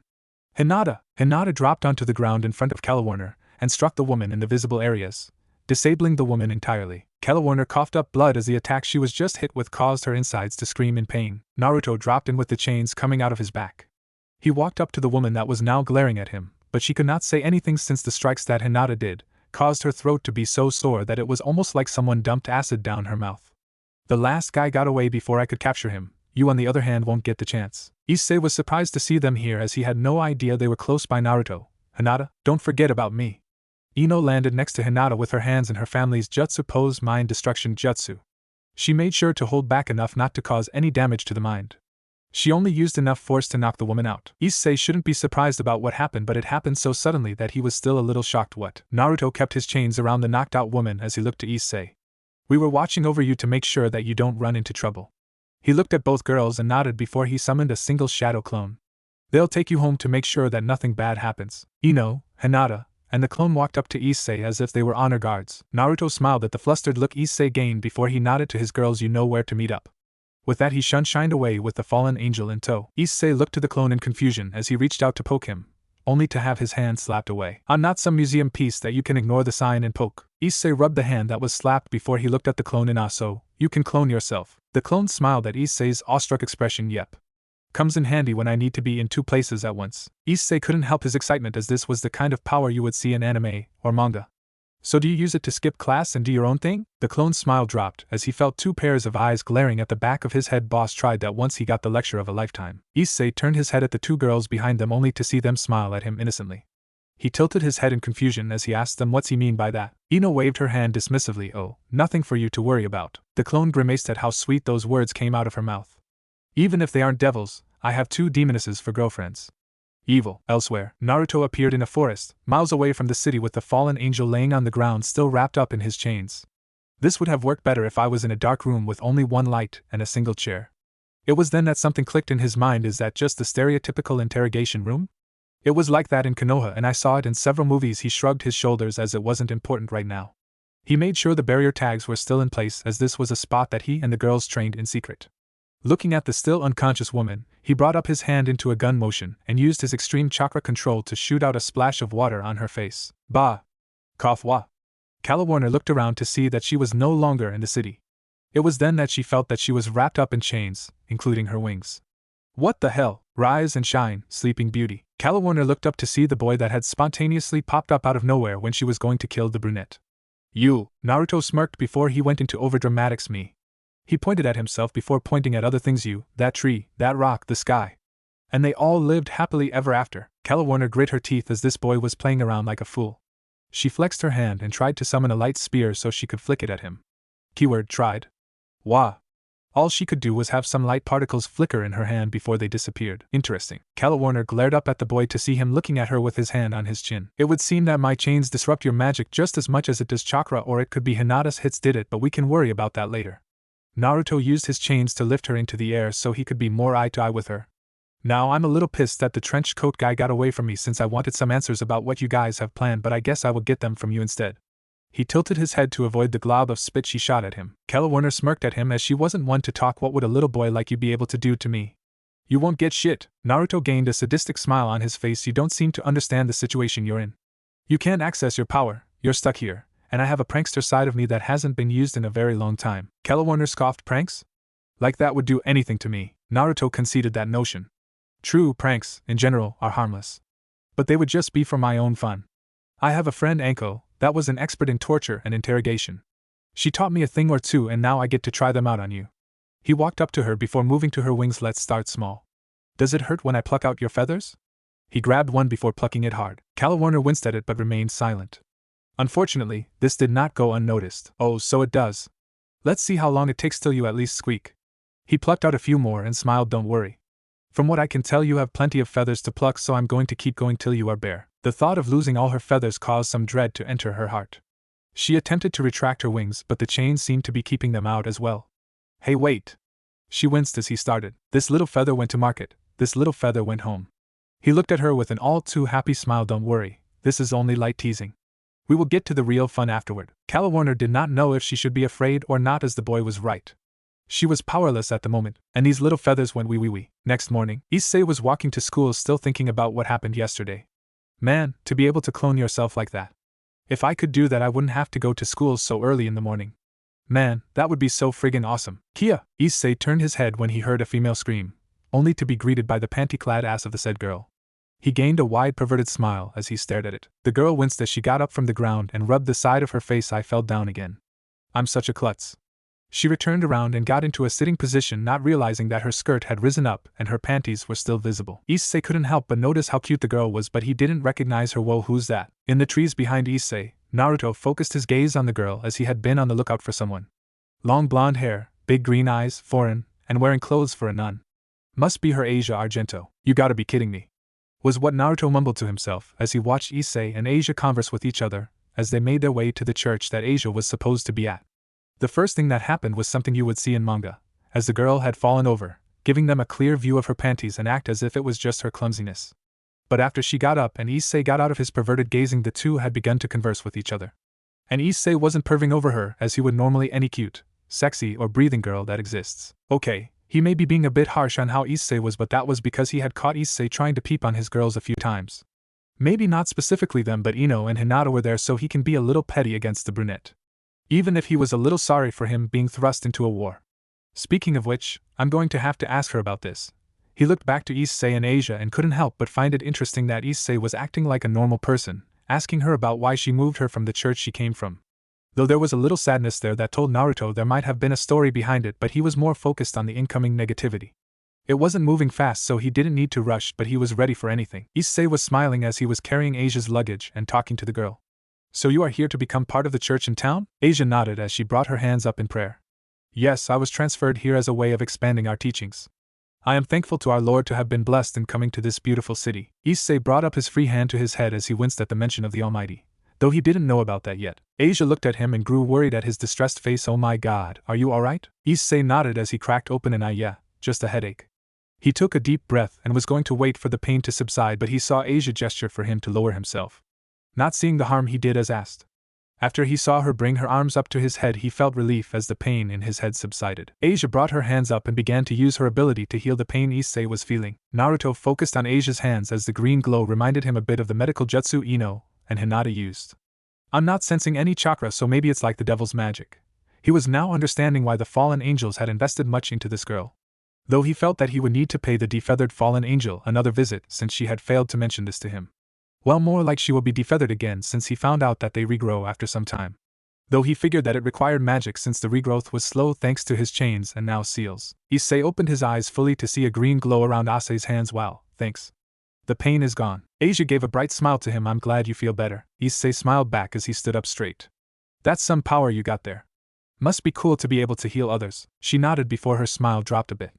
She was able to hide it well from Issei, but Naruto saw right through the forced one. Naruto hopped onto another branch and saw that they were now close to the church. Something else he thought was interesting was the one that was closing in on them had stopped and was just staying where they were. We gotta watch her. Issei looked up towards the church and felt every fiber of his being telling him he should get as far away from it as he can, but he needed to make sure that Asia made it. Well, there it is. He lifted his hand and pointed to the dilapidated building. You sure that this is the church you need to be at? It doesn't look like it's been in use for a while. Asia nodded. Yes, this is the place. Don't worry, I'm sure that we will be fixing it up soon. Issei shrugged as he put the luggage down. Well, if you're sure. I gotta get going. I have something I gotta do. Maybe we can hang out again sometime. Asia beamed at this as she bounced on her feet. I would love that. It must be God's will that I meet such a kind person like you. Issei once again felt like a knife pierced his head, but he grit his teeth and did his best not to show it. Through his teeth he grunted, I hope we meet again. Asia, he waved at the girl as he turned and began walking away. Asia smiled as she watched Issei walk away. Well, aren't you all buddy-buddy with him? Asia looked behind her to see the person she was supposed to meet. Good morning, Rainer. Rainer walked up to Asia as she looked over to where Issei WNT. Little perv is still alive, huh? She could figure out why he was still alive, but at the moment, he wasn't that important since she can't bring attention to her group. She looked to Asia and nodded. Well, we should get you settled in. Let's go. She gestured for Asia to head over to the church, which the young blonde girl complied. Rainer turned back to glare in the direction of Issei. If he tells his master about us, we are going to have to fast-track the ceremony. She turned to follow Asia to the church while looking at the girl with a look of sadistic glee. Naruto kept his gaze on the retreating two as his nose twitched. So you're the one that killed him. His gaze fell on Asia and couldn't see any reason she would join a group that felt like they could slit your throat at the drop of a hat. I can think about that later, but for now. He then looked at Rainer's back as a sadistic smile came upon his face. Time to have some fun. He created 4 coals before they transformed into crows and flew off towards the church. The original could feel his prankster side coming to the surface, but he would have to hold off on it for now. He has some things he needs to do, not only to mess with the flying black chickens and the devils that have their eye on him, but he also has a trip he feels he needs to make now. Academy. You must never go near the church again, Issei. But why? Issei told Rias about the odd feeling he had when he went over to the church while holding back on his encounter with Asia. Rias, Akino, and himself were in an empty area of the old school building as they discussed these matters. Rice stood in front of a stained glass window as she spoke to her new pawn. If the devil is found close to a church, it can cause problems for angels and devils. Since we are still on strained terms with them, they can see a devil closing in on the church as a potential action against them. Not only that, but the exorcists that are affiliated with the church use sacred gears. And they will use them against you if they have the chance. Issei thought about Asia's power and couldn't help but think. Was that a sacred gear? Is she an exorcist? Akino moved to stand next to Rias as she continued where her king left off. You were fortunate that we were able to bring you back as a devil, but if you are to die again, there is no coming back. You will forever be gone. Issei looked down as this all was starting to sound as if he would not be able to meet with Asia again. Geez, morbid aren't ya? The 3 devils jumped as they heard someone speak and looked around to try and find the voice, since it was one they did not recognize. Rice narrowed her eyes as she flexed her hand ready to launch an attack. Show yourself. Suddenly from the ceiling dropped a figure that landed in the middle of the 3, getting them all to jump back. The figure stood up and they were all startled to see it was Naruto. Issei went wide-eyed as he pointed. Where the hell did you come from? Naruto turned to look at Issei as he smirked. He then spoke in a voice that sounded like a gruff man. What are you talking about? I've been here the whole time. Rias did not drop her guard as she lifted her hand and was ready to fire at him. Who are you? You may have his appearance, but you sound nothing like him. Naruto turned to look at Rias as he smiled and spoke in his normal voice. Good to see that you are wary about obvious things, but relax. It's actually me. I just felt like messing with you 3. Rias flared her power more with Akino surging her lighting. You expect me to believe you after you come here with an obvious flaw in your disguise? I don't know. Rias froze as she heard Naruto's voice right behind her and hear him whisper in her ear. Do you expect an enemy to not do something to you if he was able to get behind you? Rias then felt him pat her cheek, which caused her to flare her wings and jump away. She turned to see another Naruto? She landed and looked confused at what she was seeing. What? The Naruto that was behind her shrugged as he spoke. One of my abilities. The other Naruto disappeared in a puff of smoke before Naruto moved to the railing and leaned on it. You can relax. I was just messing with you since you guys know that I am not a normal human. Akino pulled back her magic but kept her stare at him. And you just so happened to be spying on us. Not really. I was spending the morning following up on something I was able to find out. As it turns out that the church is the base of the group of fallen angels and they have some sort of plan in the works. Something to do with a newcomer to their ranks. His eyes shifted to Issei for a brief second before looking Rias in the eye. And from what you just said, you won't go there because it will cause issues for both sides. But you should know about where they are in case something happens. Akino and Rias looked at each other before the raven-haired beauty spoke up. Yes, that is all true, but why are you telling us this? Naruto smirked as he pushed off the railing. Because I am going to be wrecking their plans. The 3 looked shocked at his declaration as they were not expecting this. Rias stepped forward as she asked, do you know what you are saying? If you mess with the fallen angels, then they are going to have the biggest migraine any supernatural has ever had. Was he being a bit cocky? Yes. But he already started messing with them, they just don't know it yet.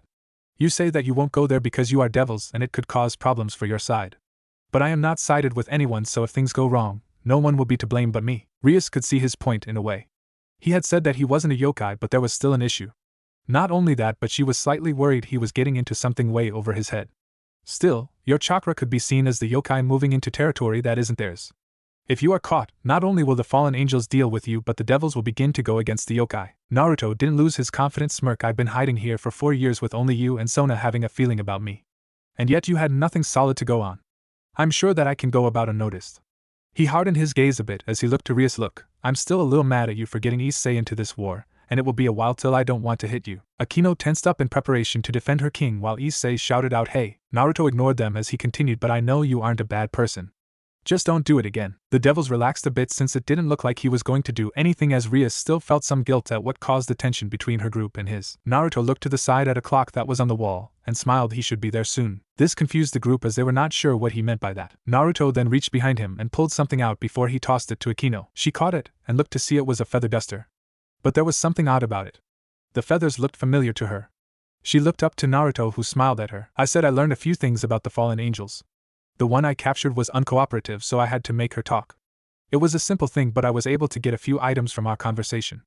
Pillow, feather dusters, and he pulled out another item and showed it to the group. A few quill pens. He placed it on the rail before he walked away. The devils were stunned about what he just did, but one of them had a different reaction. Akino could imagine what Naruto had done to the fallen angel and wickeded her lips as she brought the present to her face and rubbed her cheek on it. A man after my own heart. She rubbed her legs as she tried her hardest not to let her sadistic side get to her.